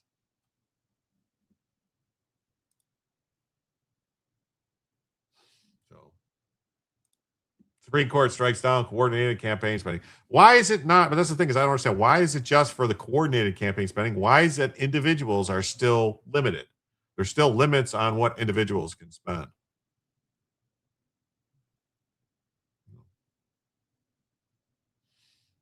I just don't get it. I really don't. I don't understand it. Hell, why is this taking so long? In the news here on CBS News 24/7 that the Trump administration is logging another win when it comes to a case that had to do with the National Republican Senatorial Committee versus the Federal Election Commission. This is a ruling on campaign financing, and Ed, as you pointed out, the Supreme Court does appear to have ruled on that campaign finance restriction clause, and it is, again, go ahead, Ed. Yeah, no, this is a big one. This is something that, in essence, reinforces and may actually embolden the power of political parties. Remember, there's the Democratic National Committee, there's the Republican National Committee. And then each of those entities has other committees that are responsible for electing people to the House and to the Senate. So the Republicans call theirs the NRCC and the NRSC, the DCCC, DCCC, and the DSCC. And these two entities, especially in years where it's just midterms, are raising tens, if not hundreds of millions of dollars, but they can't spend it directly or in coordination with candidates. Republicans had argued that they should be allowed to do that, especially in the age of super PACs, that if you're going to have these entities set up, why not allow the political parties to coordinate directly with the candidate that they are, and to advertise with or on behalf of candidates that they are nominating and supporting? Why put up that barrier? And so the big difference to anyone watching or listening right now is only this. You will continue to see political advertising digitally and on the air. What will change is the fine print at the bottom and who exactly is paying for that advertising and how much they're paying. Because the other thing that the parties had argued is when it comes to buying advertising time, say on Channel 2 in New York or Channel 7 in Los Angeles, a candidate gets to spend less money on that 30-second ad than a political party. And what this ruling is believed to now do is, in essence, lower the price for political parties to buy that advertising in coordination with the candidate, meaning broadcasters may ultimately earn less on the 30-second spot, but they may be able to sell even more of it because the purchasing power will now be there. And all this essentially means is Republicans can coordinate more closely with their most competitive or most focused on candidates. Democrats can do the same. From a political standpoint, this immediately benefits Republicans this year because while Democratic candidates are really good at raising money themselves for their campaigns, Republican candidates haven't been as good at that in more recent history, but their political organizations, the super PACs and the parties are very good at it.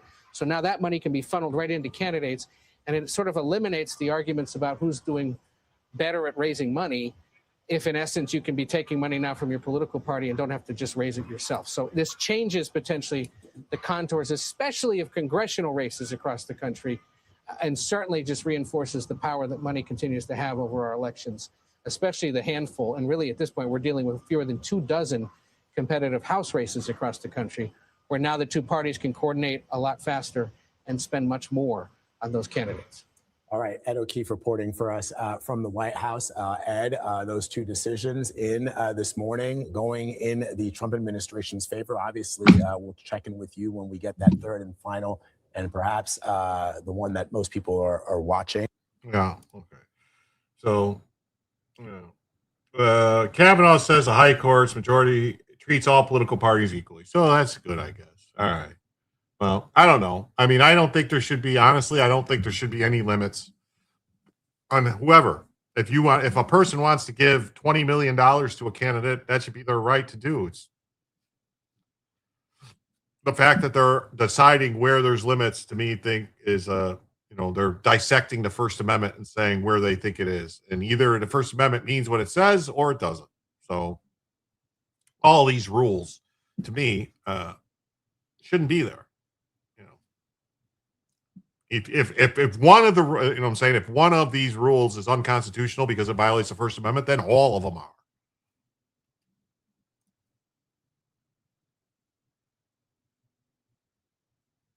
Free speech supreme. That's what I'm saying, right? If as the Supreme Court has said that money is speech, spending political money on candidates is speech, then there can't be any limits. You can't put limits on political speech because that's what it is, to support your candidate, a choice. I'm sorry.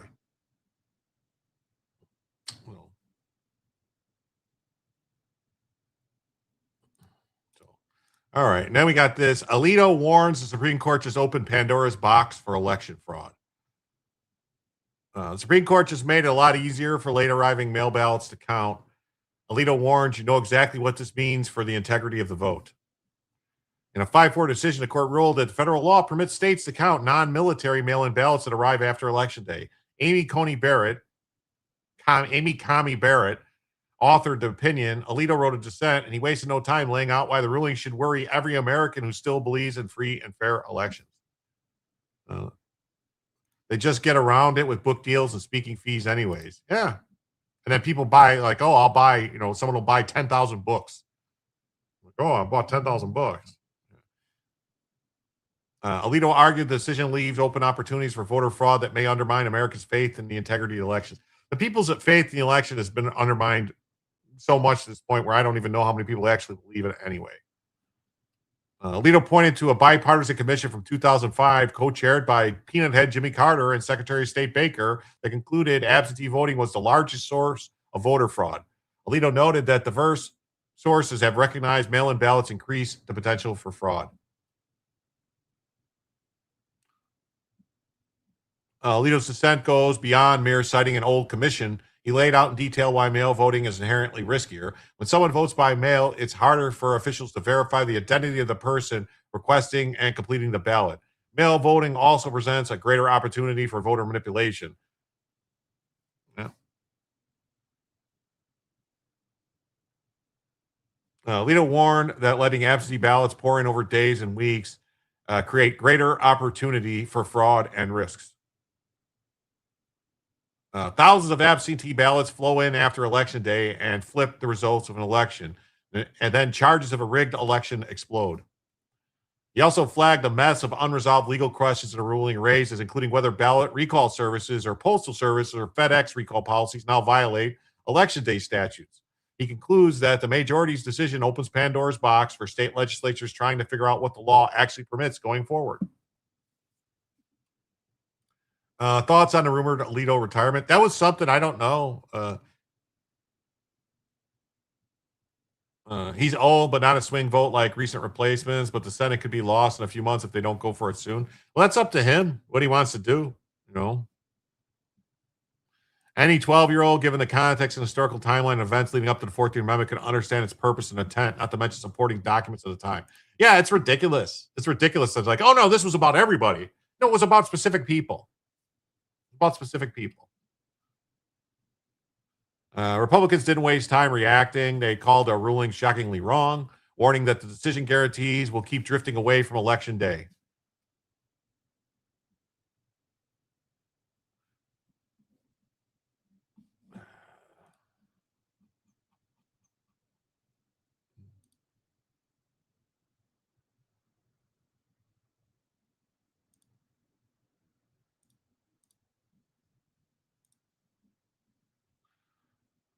So Pandora's box is now open, and the worst part is Chief Justice Roberts and Amy Coney Barrett helped make it happen. Republicans just need to step up their mail-in ballot game. Oh, yeah. Now, he's not retiring. It's a lie.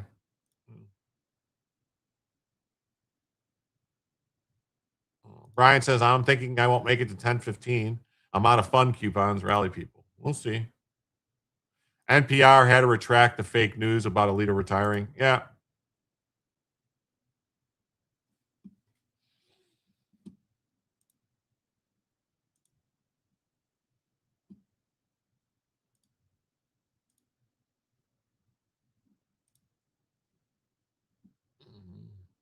And we got this. We got a tyrannical judge strikes down Trump's overhaul of student loan forgiveness program.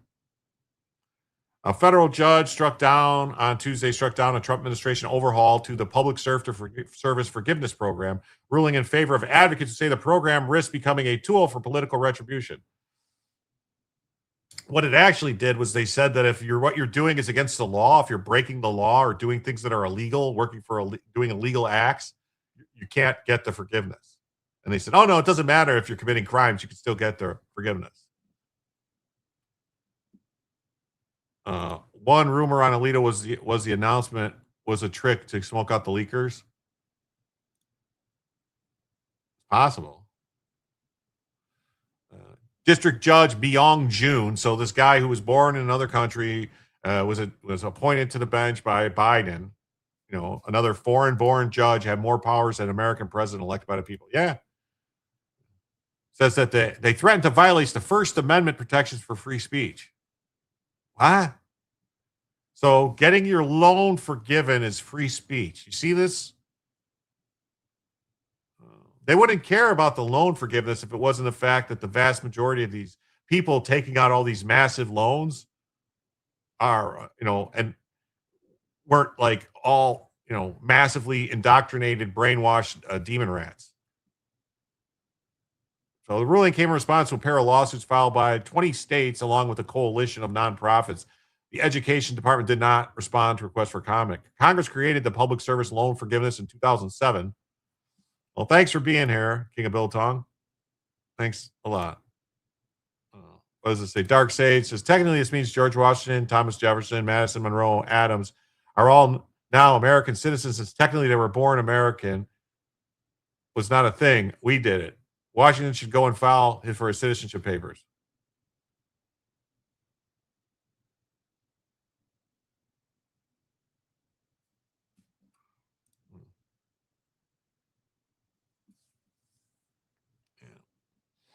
Last year, so Congress created it, and it promised to forgive student loans after they worked in public service jobs for 10 years. Last year, the Trump administration moved to add new eligibility rules that would strip benefits from workers whose employers are deemed to have substantial illegal purpose. So if you're working for somebody who's committing crimes, they're not going to forgive your stuff. But they're, oh, no, you can't do that. Doesn't matter if they're breaking the law. What? The overhaul targets nonprofits that support causes that are illegal. It gave the secretary the power to exclude programs that engage in trafficking of children or chemical castration, illegal immigration, supporting terrorist organizations. June said the new rules threaten to impose policy views on employers. Policy views like not having fucking terrorists.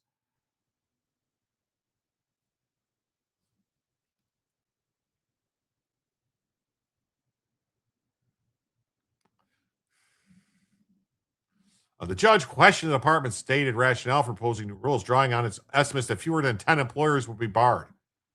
Okay, what difference does it make how many it are? They don't want people committing crimes getting it.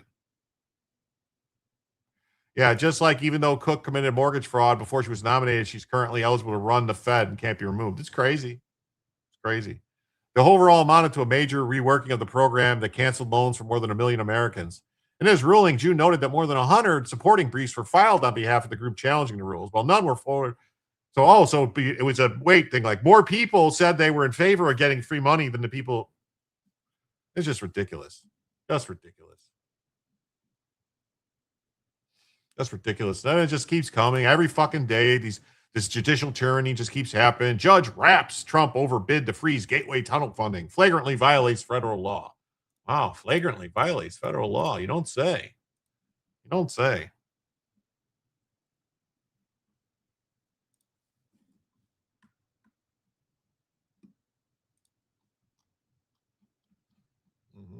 A Manhattan federal judge permanently blocked the Trump administration from withholding federal money meant for the $16 billion Gateway Tunnel project underneath the Hudson River, saying the attempt to do so was flagrantly illegal. Hey, what's up, Renee? Thanks for stopping by. Thanks for being here. In a 58-page order, the Biden-appointed Judge Jeanette Vargas supplements a temporary restraining order she grants on February 6th, the same day construction came to a screeching halt due to lack of money. While work resumed after the pause of nearly 3 weeks, the case dragged on. The administration claimed that New York and New Jersey did not have standing to challenge the freeze. Defendants do not dispute the suspension of federal grants flagrantly violates federal law. Indeed, other than the section headings in the briefs, defendants make no attempt to justify their actions. They've waived any argument to the contrary. What the fuck are they talking about? The DOT claimed it was withholding the money because the Gateway Commission was to assess whether they're complying with federal anti-discrimination laws and awarding contracts. However, Vargas cited Trump's own statements that he was punishing Senate scummer, Chuck Schumer, for his role in forcing the shutdown. We're cutting a $20 billion project from Scummer fought 15 years ago. The project's going to be dead. It's pretty much dead right now. The funding freeze went into effect in February. The commission is pursuing separate legal action for monetary damages over forced suspension. We are grateful that the federal courts once again agreed. Yeah, whatever. Fuck you people. The most important infrastructure project in the nation. Oh, it's always the most important for Democrats to spend our fucking money that we don't have. Whatever. Just more shit. More shit. Hey, Gigi's mom. Good night, Jim. Too much bad news, but I'll be back to see you tomorrow, God willing. Well, thank you. Puerto Rican judge, by the way. Of course. Of course it is. Of course it is. Of course it is.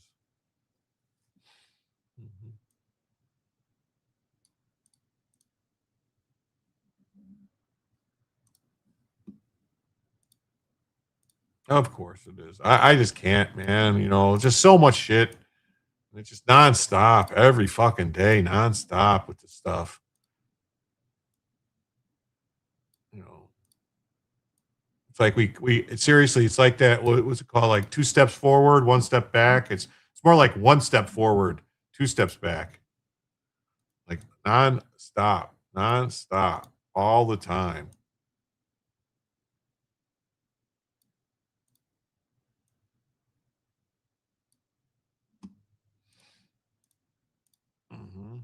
Yeah, good night, Gigi's mom. So masked Antifa militant who swung bat at conservative live streamers identified. Oh, was he arrested though? Or he, they, them, zer? A masked Antifa militant swung a bat at conservative live streamers during Seattle's Pride event has been identified as 39-year-old Hunter Marcus Hancock. The incident occurred June 27th near 10th Avenue and Denny Way, adjacent to Cal Anderson Park, where the Pride celebrations were taking place. Way better view of us being viciously attacked with a base. This is Tommy Boy, a baseball bat. Seattle Pride violence against people with cameras, absolute disgrace.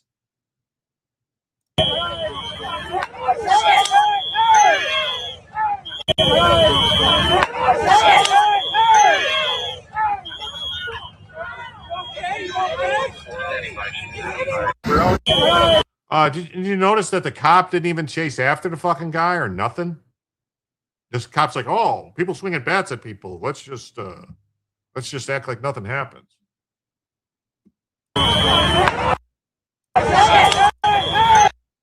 Oh, what did he hit?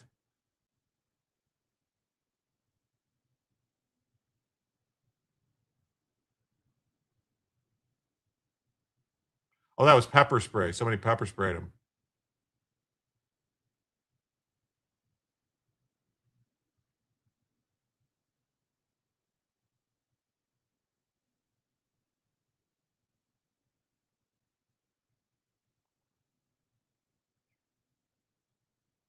The cop just stands there, doesn't chase after the person, doesn't do nothing, just stands there. Oh, yeah. Look at that. Oh, yeah. So people swinging bats at people and just don't do nothing. According to the Seattle Police Department, officers responded after receiving reports that a man armed with a bat confronted two people.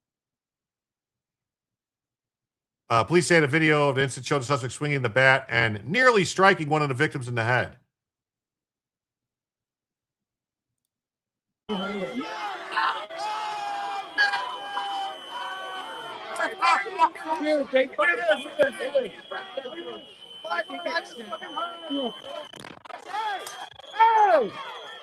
What the fuck, man?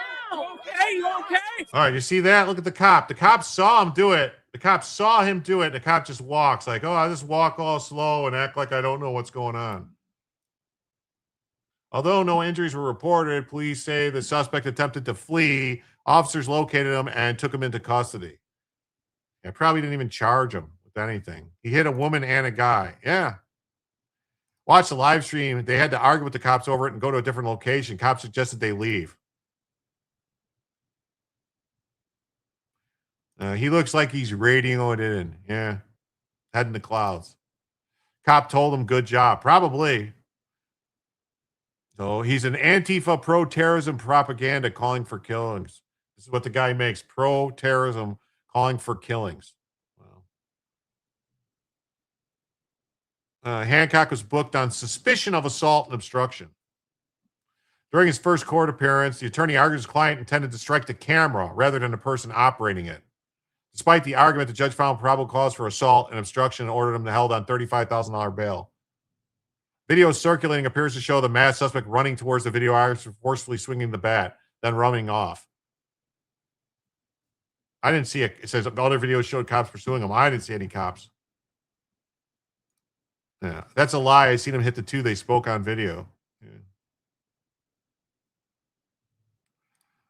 Yeah. One thing they've noted, none of the cops had U.S. flag, but had pride flags tucked in vests. Yeah, of course they did.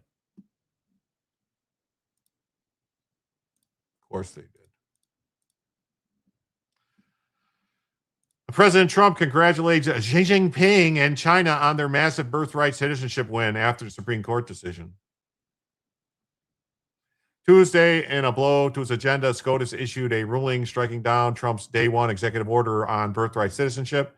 The 5-4 ruling, including Amy Coney Barrett, Sonia Scummy Mayor, Elena I don't have any kids Kagan, and I don't know what a woman is Jackson, and Justice John I buy kids from Ireland with Jeffrey Epstein Roberts. The ruling comes as a hit to the American populace, because it really does. Trump rejected the birthright citizenship ruling, reacted to it on Truth Social, congratulating Xi Jinping. The Supreme Court upheld birthright citizenship which is too bad for our country, but we can easily make it up in Congress. I don't know.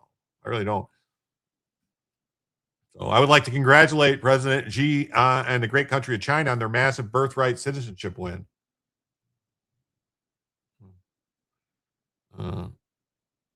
Mike Johnson said, I'm very disappointed. I think it subjects the country to serious challenges going forward, and we'll have to deal with it in Congress. Yeah, we'll see. Nobody's going to do a fucking thing. They're not going to do shit. It's been abused. So,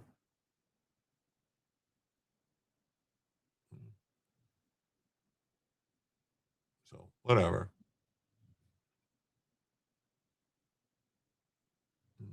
Yeah. Chuck Scummer says, despite Trump's efforts to bully them, the Supreme Court just reaffirmed that if you're born in America, you are American. Oh, no. So you guys bullied them, like Jeffries and all you people kept saying how you're going to, pack the courts, you're going to restructure the courts, you're going to rein them in, you're going to do all this shit. So that's where we're at. That's where we're at. Well, thank you, B-Job Secure. We have a rant. Says, have a great night, Jim, and thank you, Jimbo. Well, thank you, guys. Great, this Jim Somniacs, and thank you, Jimbo. Thank you so much for the 4. That means now we are just $30 away, folks, from adding a first additional hour to the show. Thank you so much.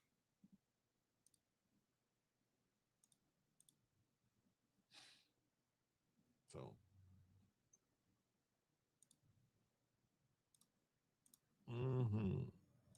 I understand we need to talk about the stuff that is going on, but let's be honest, you and I are tired of interaction with people that have ability to do.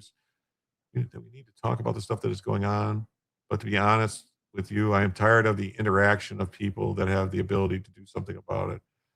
Are you trying the interaction or the inaction? Because I agree, there's the people that have a way to do something about it haven't been doing shit. But I don't know. Yeah, inaction. That's what I thought. Yeah, I'm tired of their inaction too. To me, those people are just as bad as everyone else. So, a foreign parasite causing explosive diarrhea infiltrates the U.S. with the largest outbreak in New York. Wow, you don't say. There's some kind of parasite causing explosive diarrhea right around Pride. I wonder what they're doing to cause this outbreak. Huh. Yes. Yes, inaction. 20 people have been hospitalized in 20 states and D.C. New York recording the highest number of cases. Wow. Health officials are investigating a mysterious outbreak of foodborne parasite that sickened 145 people across 20 states, leaving dozens hospitalized. According to the CDC, at least 145 people have been between the ages of 5 and 86 have contracted the parasite Cyclospora caetesinus between May and June. 20 people have been hospitalized, so no deaths. The outbreak has been reported in 20 states, including D.C. Investigators believe contaminated food is behind the outbreak because none of the infected patients reported recent international travel where the parasite's more commonly found. So, investigations to identify the sources are ongoing. Well, the parasite causes cycloparesis, an intestinal illness that typically develops about a week after exposures. Symptoms include severe watery diarrhea, stomach cramps, nausea, vomiting. I wonder what they use to treat that. I wonder what they use to treat this parasite. You want to bet? You want to bet there's something to treat it? And it's called ivermectin? Probably. That's probably what you use to treat this. Without treatment, the illness can persist for weeks or months, increasing the risk of dehydration. Treat the infection with antibiotic. Why would you use an antibiotic for a parasite? Commonly sold under brands of Bactrim or Septra. While infections in the U.S. are often linked to imported fresh food from tropical and subtropical region, investigators have not yet identified the food responsible for the outbreak. Hey, what's up, Derek? Great to see you. Inaction, apathy, and outright hate towards U.S. citizens. The parasites previously been linked to cilantro, basil, raspberries, mesclun, lettuce, and sweet peas. Nearly 400 people were infected in an outbreak traced to contaminated McDonald's salads. Wow. Yeah, use an anti-parasitic like that. Yeah.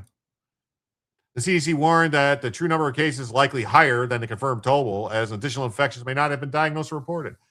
So is this a case of people shitting on the lettuce again?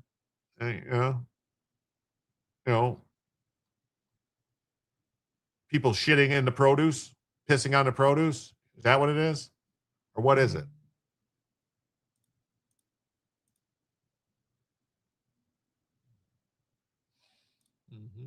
Oversight projects that ICE should deport pregnant illegals after SCOTUS' ruling.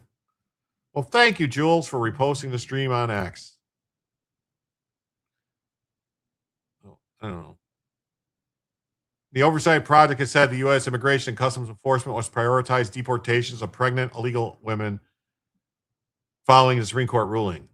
The pro-Trump group released an immigration enforcement strategy that would focus on arresting and removing entire family units to help achieve the mass deportation agenda. That'd be great. Keep families together. How to deport people after the birthright case. Calls on the Trump administration to immediately take action deporting illegal alien parents of anchor babies. Simply put, if an illegal alien is expected to give birth, gives birth, or has given birth to a child, they should be deported and take the family with them, regardless of ill-gotten citizenship. The prioritization will help President Trump achieve his signature campaign promise of the largest deportation operation in American history. Hey, what's up, Steve? How you doing? Thanks for stopping by. The group explained that the Supreme Court's decision does not grant amnesty to illegal aliens, even if their child was born on American soil. Therefore, ICE should be positioned at hospitals and birth tourism centers and prioritize family unit-based enforcement, such as raiding areas known to have a high population of illegal immigrants. They can't after birth. Well, I mean, they do deport people with kids. They get the choice. Do they want the kids to stay in the U.S. or do they want to take them with them? The objective is to target illegal aliens who are presumably primary providers, making it nearly impossible for other family members to remain in the United States. They would focus on quantity as opposed to previous framework of focusing on the worst of the worst. Sorry to those eating a salad while Jim discusses the potential for people defecating on lettuce. We need to seal off Saipan. Yeah. They are citizens now, and they're not deported. But if their parents are not citizens, you can deport the parents. The parents can take them with them. The kids aren't being deported, but the parents have a choice. Do they want to leave them with somebody in the U.S. or they want to take them with? The kids aren't deported. The kids are voluntarily taken by the parents if they want. Stephen Miller was on fire tonight on Jesse.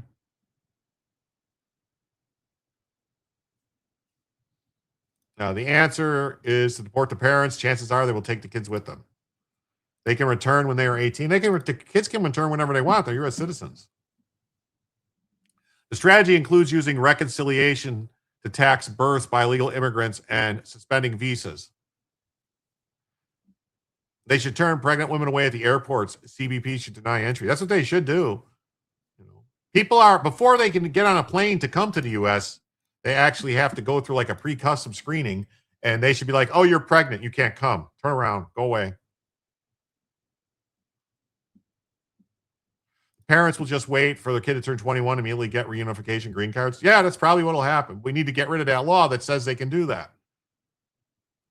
This whole thing, that's the thing. The chain migration has been another major problem because they get one. That's why the anchor baby thing works, because then we have chain migration where the rest can come in. I had a 60-year-old friend spent 6 days in the hospital with a small intestine infection recently. It took 4 days to get a suspected vector. Had him in isolation, 4 types of med. When he left, told him he needs what? We can't tell if the Guatemalans are pregnant or not. Are you kidding? They are the fattest refugees in history. Wow. Sorry, guys. Been so upset damn day. Yeah. Break chain migration. That's what we need to happen. My country is more of a pile of magic dirt. While the Supreme Court may consider anchor babies and legal aliens to be citizens, they are not my countrymen. President of the Oversight Project. Citizenship means something more than jumping a border. Parents and would-be parents of anchor babies should be deported so that the families can remain together. America cannot be great when a communist billionaire can ship his sperm to women in California so that he can have American citizen children. I wish I did not have to write that sentence, but our Supreme Court has given me no choice. Shortly after the decision, several Republican members introduced measures seeking to modify the 14th Amendment's citizenship section. Kavanaugh suggested Congress could pass an amendment which could potentially overturn the ruling. Mike Howell sounds like a patriot. He sure does. Sure does.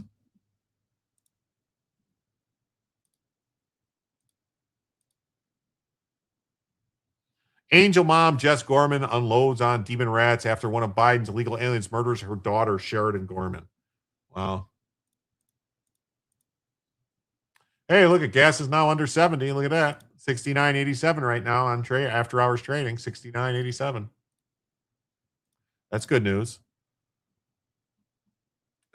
Jessica Gorman, mother of Sheridan Gorman, who was killed by the illegal alien, is going to speak out and say some things. Here she goes. If you have more than $250,000 in a bank or retirement account, federal law does not protect what's. My Sheridan spent her whole life choosing others. Today, I'm just asking this committee in our Congress, in our country, to choose her. She was worth protecting. She was worth saving. And she was worth your brave vote.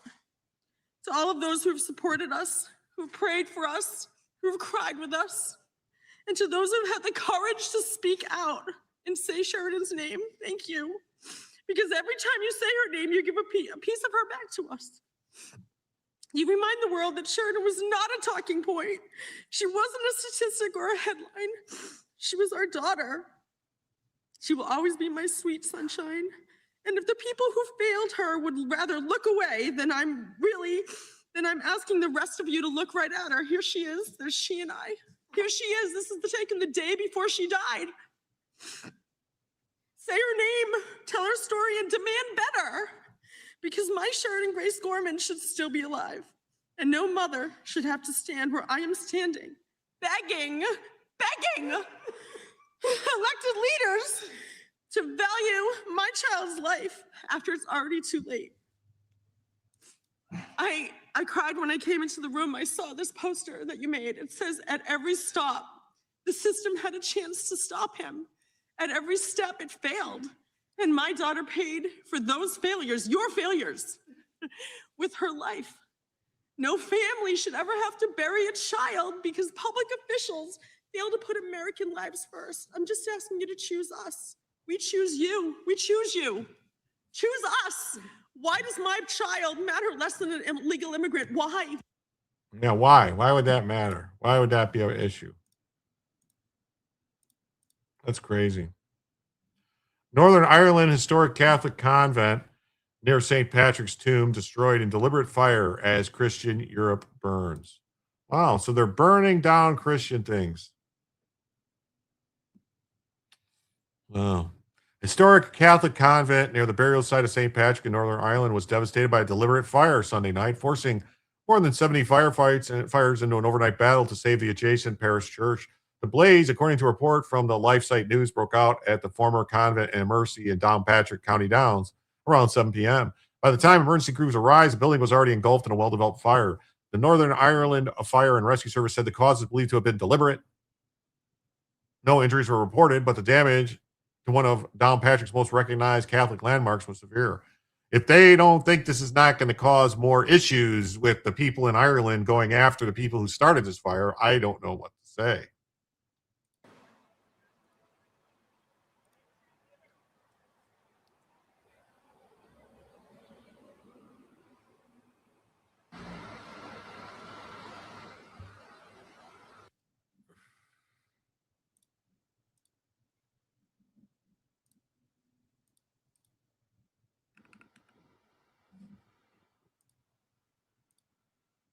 Wow. That is ridiculous. Completely ridiculous.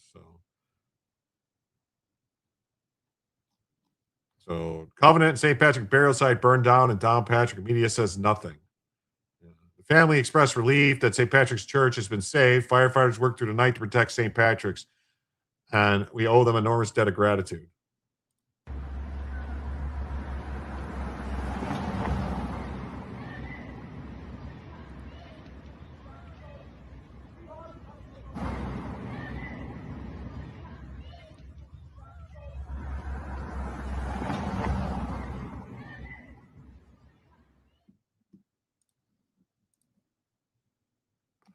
Local politicians described the scene as devastating.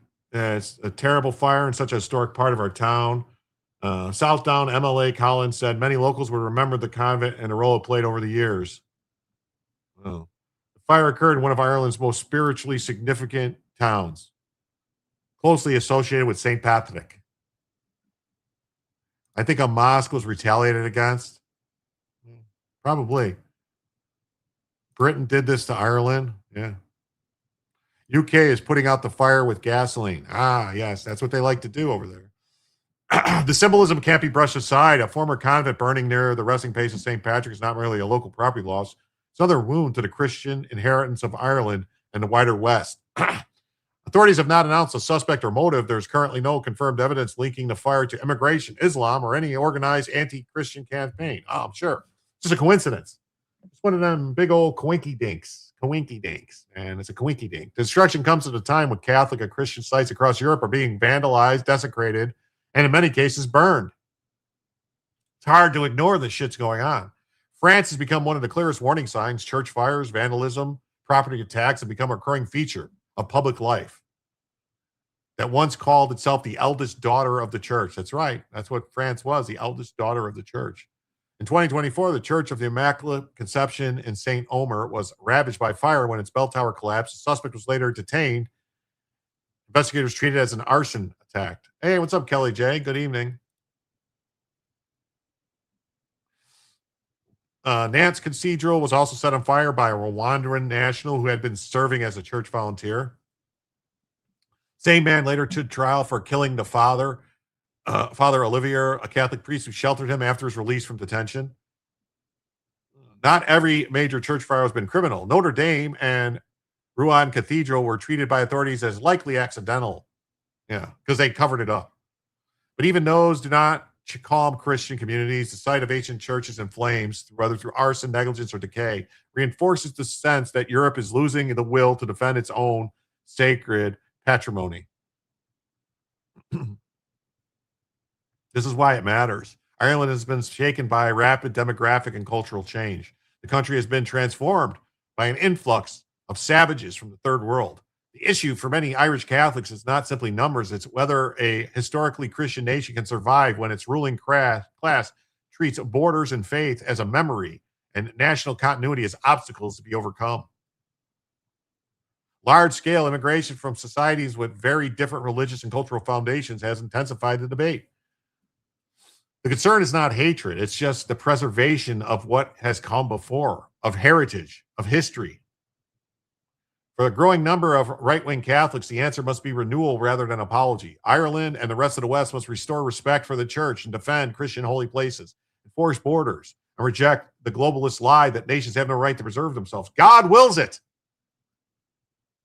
St. Patrick's Church still stands, and it better stay that way.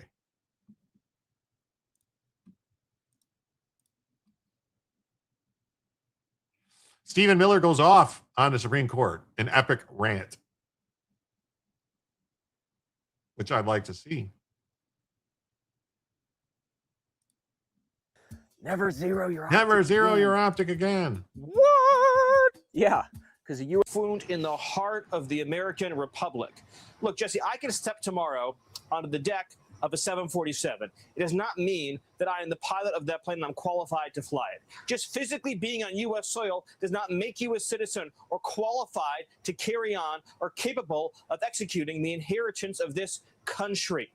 We have people from all over the world, from third world nations, nations that on their own would have never invented the wheel, let alone modern technology, let alone medicine, let alone air travel. And they can just come into the country, have a baby at a hospital, paid for by you and me, and then that baby's automatically a citizen. That baby can sit on a jury when he turns 18 and sit in judgment of you, and sit in judgment of me, and sit in judgment of our loved ones, can decide who our mayors are, our governors are, our presidents are. Citizenship means nothing if it is open to everyone. The idea that you can have a cruise ship filled with foreigners and they just dock at a port for an hour and someone has a baby, Jesse, the baby's an American citizen. They can vote in every election for the rest of their lives. They can be living in a foreign country and cashing welfare checks from American citizens. Look, I know that some of the justices who worked on this, they think that they're so intelligent. There is no possible reading of the 14th Amendment that applies to foreigners with foreign loyalties, foreign citizenship, foreign obligations, foreign everything. And here's another point. Here's a pretty good clue. It's a pretty good clue. You're in the right place. Yeah. So basically, Stephen Miller is 100% on point. They can vote in every election. Some justices think they're so intelligent, there's no possible reading of the 14th Amendment that applies to foreigners with foreign loyalties, foreign citizenship, foreign obligations, foreign everything. Yeah. There's a pretty good clue your constitutional interpretation is wrong if your ruling requires you to suicide your civilization. Your reading of the Constitution is wrong.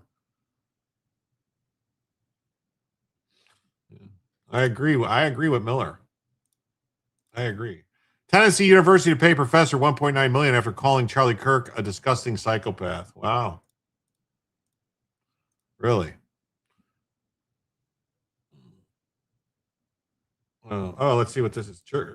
Kirk's accused assassin wants to borrow the murder video. Oh, really? He wants to borrow the video. That's where we're at. Charlie Kirk's alleged assassin has a court hearing next week, and his lawyers want to exclude video of the murder happening. They claim it would violate his right to a fair trial. For more on this, we are joined by Andy McCarthy, a Fox News contributor and former assistant U.S. attorney. Andy, always great to see you. Thanks for coming on this afternoon. Bill, how are you? Good. That is the fact. That's the problem. That is legitimate. That is literally the definition of a Manchurian candidate, the thing that people talk about all the time. The Supreme Court just set it up to happen. Like, how much money? I mean, who's getting? Is Barrett and Roberts getting paid off from fucking China or something? What the fuck's going on? Is it just because of Barrett's, Christian, Catholic fucking charity shit, and the Pope telling her this, so she's doing what the Pope says? Is that what's going on? Is Roberts being blackmailed because of his ties to Epstein? What is happening?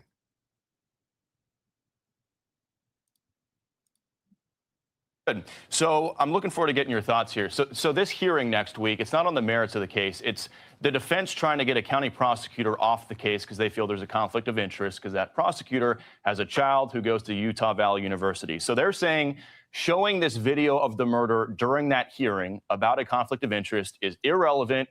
It's graphic, and it would potentially alienate future jurors. Do they have a point here?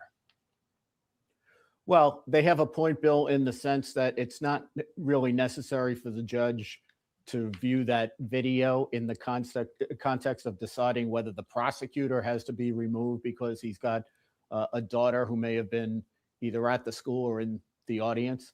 I don't think that's a very good reason to dismiss a prosecutor. If they were worried that a juror's family member were at the school or in the audience, that would be a different thing. But there's no requirement that prosecutors may be biased in favor of prosecution. So that it's kind of I think I wouldn't say it's a frivolous motion. Defense lawyer is obviously going to make it. If we were talking about suppressing the videotape in connection with the trial, that would be ridiculous. But in connection with this hearing, the judge may not need to see it to decide that narrow issue.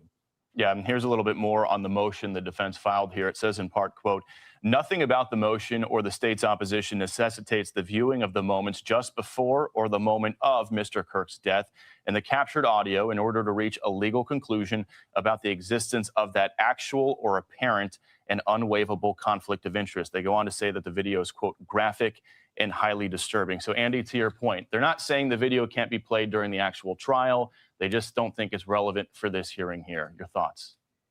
And it may be, Bill, that, if the prosecutors think about it, it's going to be difficult enough to select a jury in this case. So they may not want to be in a position of being depicted as sort of overemphasizing this video before we even get to the jury trial and creating a bunch of publicity that makes it a little harder to pick a jury.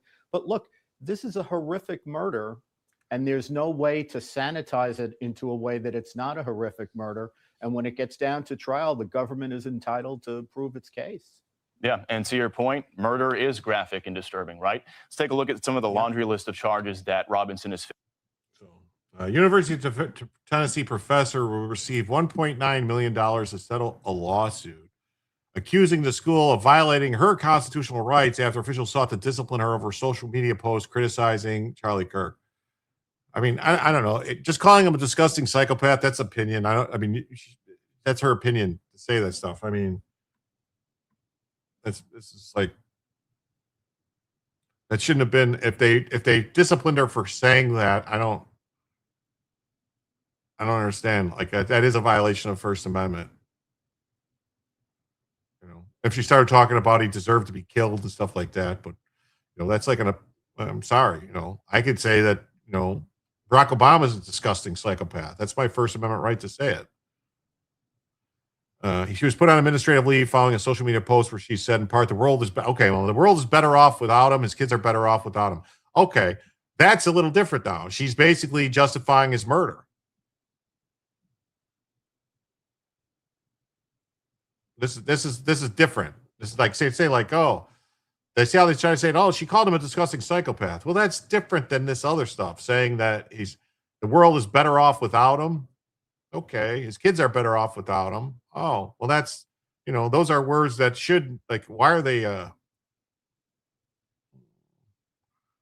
she don't give a fuck about people's feelings. Okay. She later apologized and said it was insensitive and uncharacteristic. Yeah, because they're liars. That is them. They would kill you in a second if it meant that they could have more power. In a letter informing her that she had been fired, your words celebrating the gruesome murder which horrifically took place on a college campus similar to our own and went to callously demean the grief felt by a widow and young children while also mocking any grief others felt. I don't, you know, that is hateful. You know, my client is pleased that the parties reached a resolution. Litigation is always difficult. I don't know. In a statement, a university spokesman says we do not comment outside of what was publicly said in a board meeting. So do not look up a picture of the professor.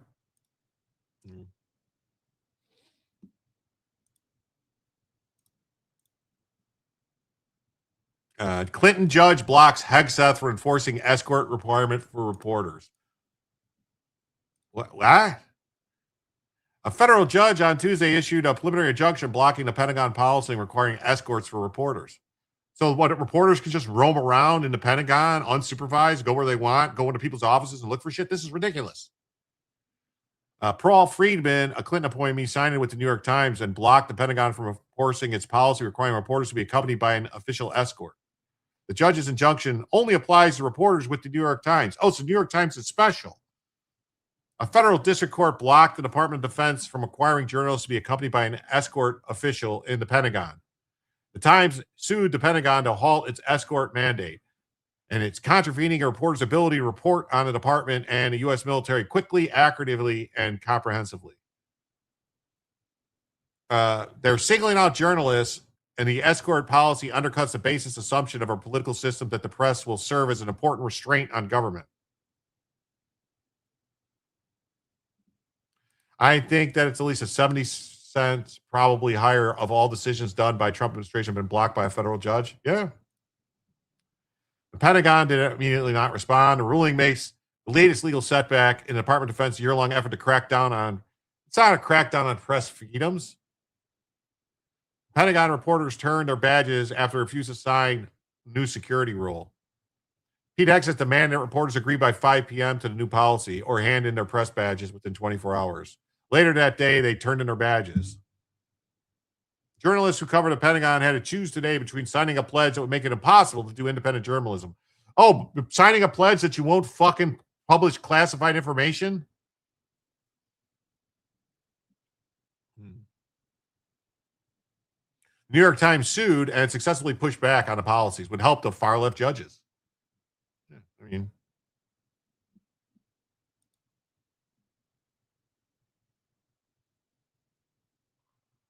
we got this. Representative Lawler calls Ratskin, Jayapal, and Hochul fucking assholes for sanctuary city policies. Oh, they're saying he went off the rails. Wow. Well, he went off the rails.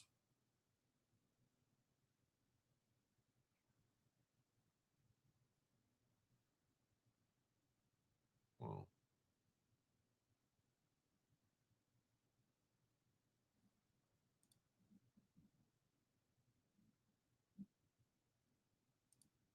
I gotta ask you about what just went down in this hearing. Yeah. That was serious. I mean, you guys were like screaming at each other. You and Jamie Raskin, like, you should be ashamed of yourself. Why do you think it got like that heated? I mean, that was intense to watch. Well, first of all, if you heard the opening statements of Pramila Jayapal and Jamie Raskin, it was absolutely outrageous. It was disgusting. And it insulted those angel families that were sitting there. As Jessica Gorman just said in her testimony, they said, we're sorry for your loss, but.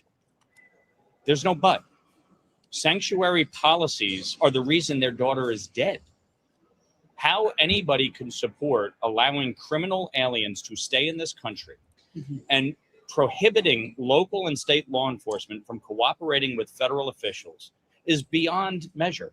And for those folks that were rightly outraged at the deaths of Renee Good and Alex Preddy, they should be equally outraged at the deaths of Sheridan Gorman and Laken Riley. And I'm sorry, my Democratic colleagues are not. They are not outraged by their deaths. Let's just talk about. And that is the fundamental problem here. And frankly, Jamie Raskin and Pramila Jayapal are assholes. Wow. Wow.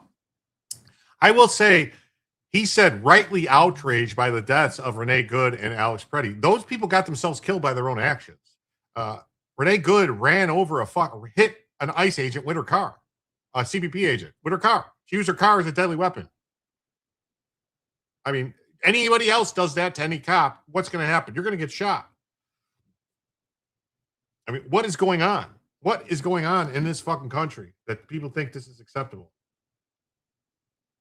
I don't get it. I really don't. I don't get it. I don't get it at all.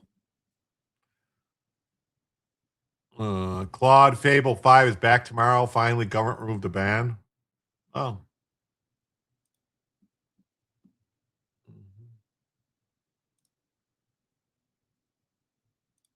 Yeah. All right.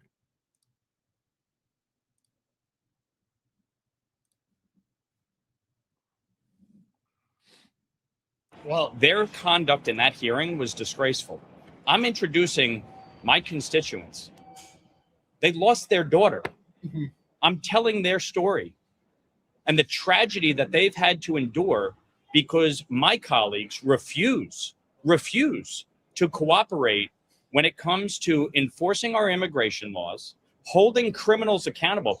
Pramila Jayapal had the gall to say that we are less safe today because of the policies of this administration and moving of resources within the Department of Homeland Security.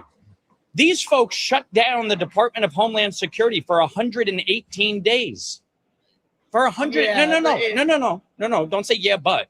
For 118 days, they shut down the Department of Homeland Security, refused to fund ICE, refused to fund Customs and Border Patrol. They refused to enforce federal law. You have the governor of New York, a complete asshole, who decides that she's going to ban the ability of state and local police from cooperating with federal law enforcement on the issue of immigration enforcement, and specifically honoring detainer requests, and specifically turning over people who are in New York's jails for committing crimes under state law, refusing to cooperate and turn them over to federal immigration officials. Yeah. So, and that's the main thing right there. They claim that, oh no, we don't want, we're not talking about the criminals, but they're protecting the criminals at all costs. Why? Why are they protecting the criminals at all costs? For what reason are they doing this? It doesn't make a lot of sense to me. It really doesn't. Why? Why protect the criminals? Because you're trying to cause this anarchy to get more power. They want to control more things, because what they're waiting to happen is they're waiting for people to have for the actual citizens, for the American citizens to fight back. And then they're going to clamp down and take your rights away and say, oh, we can't have any freedoms now. That's what I think they're going to try to do. They're going to try to do a false flag, another January 6th fucking scam. That's what's going to happen. I don't want to hear anything from any of them. They are so full of shit. It's not even funny. And you you guys may well think this is like a joke. No, I'm not have joking. a constituent who is dead because of these policies and because they refused to listen. They had the gall to come in there. Yeah. They showed up late to begin with, but then they had the gall to dismiss why these angel families are here. I don't think this is a joke. I just want to point out, you just called Jamie Raskin, Rep. Jamie Paul, assholes. Yeah. You called You Katie. can quote. Yes. You can quote. Yes. Governor Hochul, You can an quote. asshole. Yes. Yes, You know, we they're talk assholes. about how we need to tone down the rhetoric. That's not the toning down the rhetoric. They're assholes. He didn't call for them to be killed or anything like that. Like they're calling for people to be killed by any means necessary. We got to defeat them. We got to remove people. That's what the left is calling for. He just said they're assholes. I feel like both sides No, say that. let me- We're let not me- toning let me down be- the let me rhetoric be right cl- now. Let me be clear about Yeah. something. When you refuse to address the fundamental flaws in policy that result in the deaths of innocent Americans, then yes, there is a fundamental problem. And you know, when you look back at what happened in Minnesota with Alex Preddy and Renee Good, you had two people that should be alive. They should not be dead. But the Minnesota Police Department was prohibited from engaging in crowd control and traffic control by the feckless politicians that refuse to enforce the law. So when you create an environment in which local law enforcement is not allowed to cooperate, that's why you have a surge in ICE agents in these communities. So if you don't want a surge in ICE, you don't want that to happen, then you should allow law enforcement to do their job. But when you have politicians who care more about the politics of their base than they do what do. This is a rhino. This is a rhino in this. This is a fucking rhino in the house. Mike Lawler from New York. He's a fucking rhino. Complete rhino. Yeah. F toning down when they don't tone down. Yeah. This guy is an idiot. And Mike Lawler is an idiot because he keeps trying to basically say like, oh, basically he would say that the people like the cop who shot Renee Good should be in prison because he should have just let himself get hit by the car and done nothing. That's where he's at. He's a fucking rhino. He's a rhino. I believe he supports the fucking Dignity Act, the DigniDOT Act, you know, to give them all, you know, to give them all amnesty. That's who this guy is. So, you know, broken clock and all that shit, right? Twice a day, but, you know. Yeah, we are better than them isn't the winning strategy. You're right. I'd be training an AI agent system to do nothing but plan chaos ideas for Republicans if I was a villain. Yeah, well, I don't know. Switzerland is toast. Yeah, probably. We're all toast. We're all toast. We're all toast.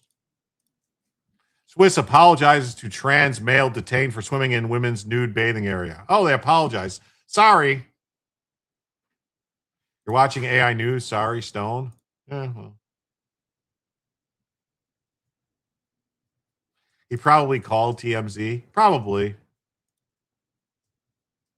So, a Swiss city of Bern is issuing an apology after a trans male was detained and removed from a woman's bathing area, with officials later confirming he met access requirements.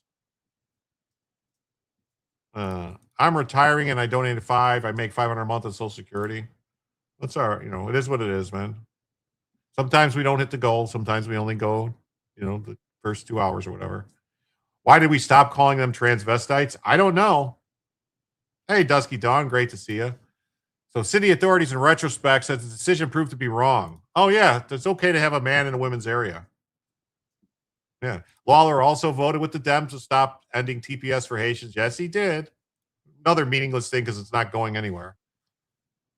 So they added all persons who identify as female are granted access to the voluntary nude area. The apology came after the biological male was taken into custody after complaints. Yeah. Dispute began after private security was called before police were requested. According to accounts, staff asked the male to leave after concerns were raised by visitors. Officers said the individual refused to comply. And several people present obstructed the intervention. While the person involved resisted arrest, the police said the unidentified individual assaulted a policewoman, causing injuries.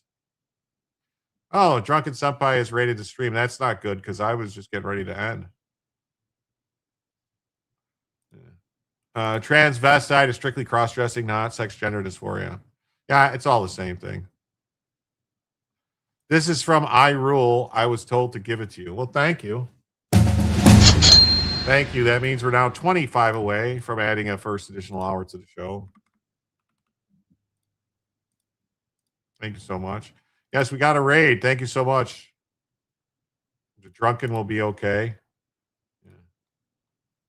Yeah. Thank you, Rich, for the raid. I don't know, how much longer I'll be here, but I will send it. I'm gonna probably send them over to Third Railify when I wrap up. So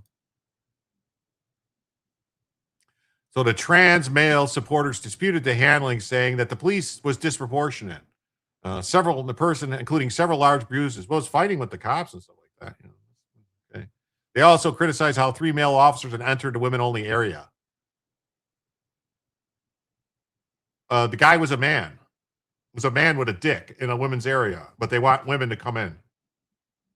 Yes. I identify as a multimillionaire, but banks never offer me cheap loans. Yeah, I know, me too.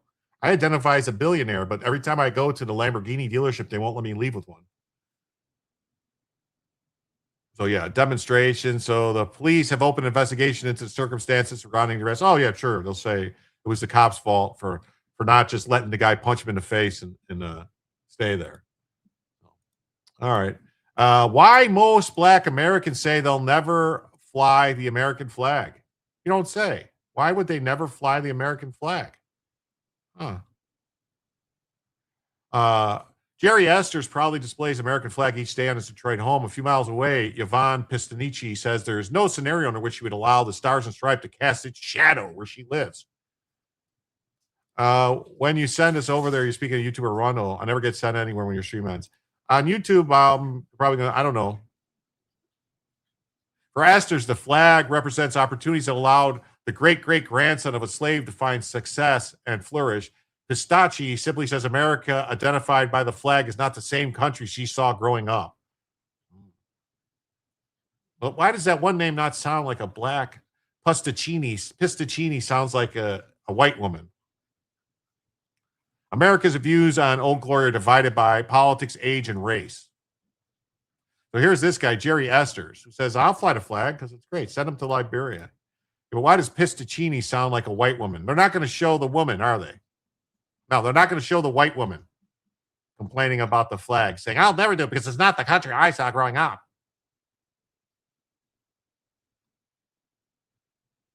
So Republicans and older white adults are especially likely to fly the flag.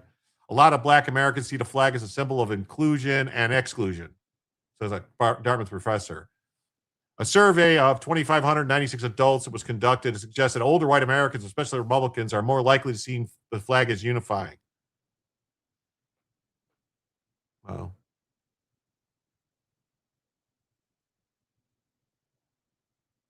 So only 28% of Black adults say they fly the flag at least during holidays, compared to 48% of Hispanic and 56% of whites. Democrats hardly fly the flag at all. Look at that.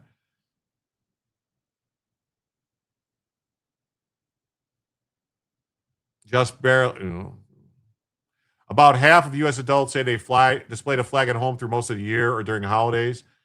6 in 10 Democrats say they never fly the U.S. flag. Esters, a 64-year-old retired clay sculptor for a Detroit automaker, flies 3 American flags at his Sherwood Forest home. When these homes were built, Black men like me, my mother, and my family couldn't even buy these homes. To me, the one reason I fly the flag, we went through a lot to be able to own nice homes, and we fought for it. The other reason is Mariah Martin, Esther's great-great-grandmother, who was born into slavery. I'm kind of living out her dreams. What I did for a living, having a business, having a nice home, I think that's the American way. We got to fight for it, and we as Blacks fought for it. He's the minority among Black adults, according to a survey which found that only 3 in 10 Black adults say they ever display the American flag. Pistanici says current divisions over political leanings of inequality for poor and people of color are not what she believes the flag should stand for. Just because you fly a flag doesn't make you a patriot. If there's patriotism, we would not have all this. See, they're not, this Pistacchini person is not a Black woman. They're refusing to talk about that. That's a white woman. A leftist white woman. If these are who are older people who are white and people who are more conservative, they take more central to their identity. Oh. A 73-year-old retired customs border clerk in Culverson, Montana, believes you have to be for the country no matter what. And the flag means freedom. Freedom to live where you want, travel where you want, raise your kids the way you want to raise them. Yeah. Linda and Greg Cunningham equate the flag with freedom.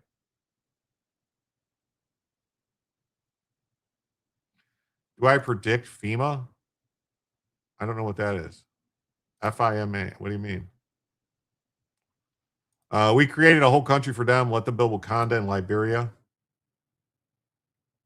It's no political thing at all. It's our freedom. I love the American flag.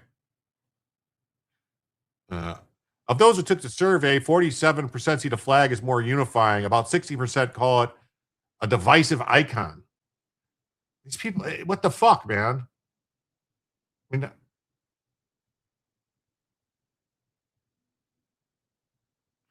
22% of black adults see the flag as a unifying symbol compared to 55% of white adults and 42% of Hispanics. It's a painful symbol, a reminder of what could be and how it's failed to live up to that. This is antiquated. This person was white, a retired advertising agency creative director. I feel it's a symbol that you're proud to be an American. Oh, so they're not proud. Fortunately, it's more dividing than unifying. Another leftist. Oh, FIFA. Just put up a new flag and a flagpole today. Well, that's awesome. So that's the problem. That's where we're at, folks, in this world. All right. The Democrats literally hate America. Literally hate America. That's where we're at. They literally hate America.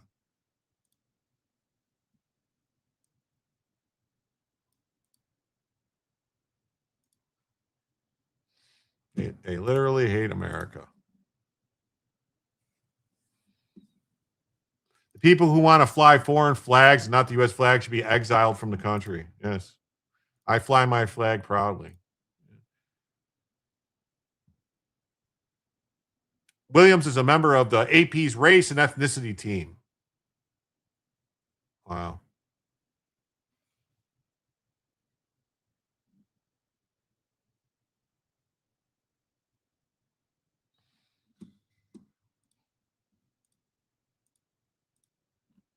Andy Engineer, North Texas Antifa convicted terrorist files sentencing appeal. A daughter, a sister, someone whose mother describes the best of us when she went to prison. She left behind 6 rescued hermit crabs and a cat named Garfieldia. Hermit crabs? Throw them in the fucking garbage. What are you talking about? They hate America and us. Yes, that's true. Far left, radical, nonprofit Southern Coalition for Justice is representing convicted Antifa terrorist Savannah Sue Batten as she appeals her 50-year prison sentence. Batten was proven at trial to have provided material support to terrorists, conspiracy to use and carry an explosive, and using and carrying explosive in rioting. Born into slavery does not necessarily mean grandma was working at walking age or at all. Yeah, that's true. Jurors heard from dozens of witnesses and saw extensive evidence during the trial showing the planning and coordination and training of members of their cell for the July 4th ambush. The statement about Batten says that when she went to prison, she left behind 6 rescued hermit crabs and a cat named Garfieldia. She can get more crabs in prison. Yeah. Hey, hermit crabs matter too. Yeah, they'll be fine. Jules, I wish I had more to give. Yeah, I just don't think tonight's going to be the night. You know, I hate to say it, so save it for another night. I don't see it happening. So the group misled the public and donors, claiming Batten was convicted and sentenced for attending a protest and running a book club. Ah, yes. Batten and several others played an important role. You love hermit crabs? Yeah, they're great for catching snapper and other fish. Here. Mm-hmm.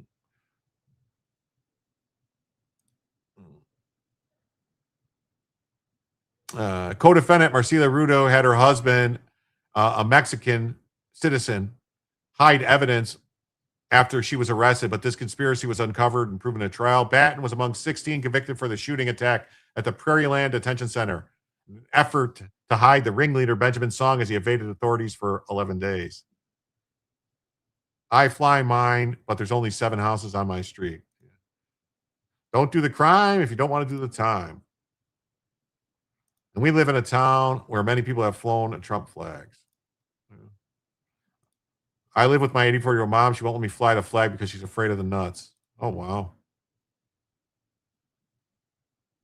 On Tuesday, they filed a notice of appeal. The conviction is a continuation of a campaign of terror and violence that's been allowed to imprison people speaking out against immigration policies. The days and weeks since the first batch of sentencing, Antifa and their supporters on Blue Sky have issued death threats against the judges.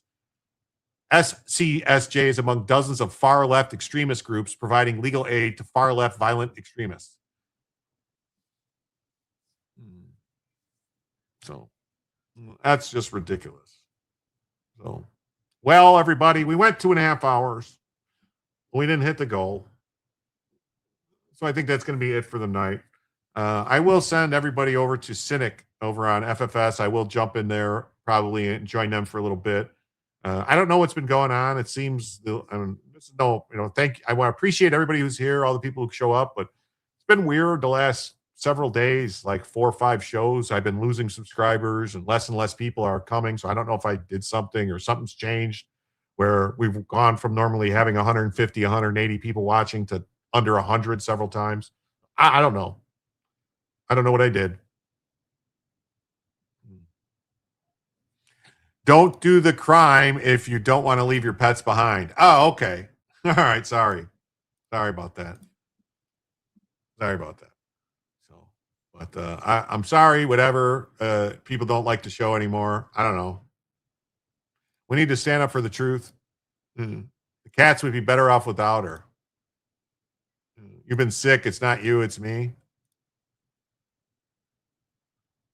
They love their new swimming pool. Okay. You've been seeing less people on other channels too? Okay. Oh, thanks, Gundam. Yeah, thanks, Jim, Scad, SCOTUS. Yeah, so I'll send everybody over to Cynic on FFS. Sometimes it be like that. Don't be hard on yourself. Well, I'm just always trying to do a good show, and I want everybody to be happy. Even happens to Bronca, too. So we'll see what happens. I'll see everybody tomorrow. Hopefully at 7 o'clock. We'll see what happens. And if you want to go over to Cynic's channel, FFS, thanks, Wrench Turner. The wife and I have been on a week-long food truck event, haven't been able to watch. We love you. All right, thank you. You don't get notifications. I don't know what's going on. I don't know. Yesterday, the numbers dropped. Yeah.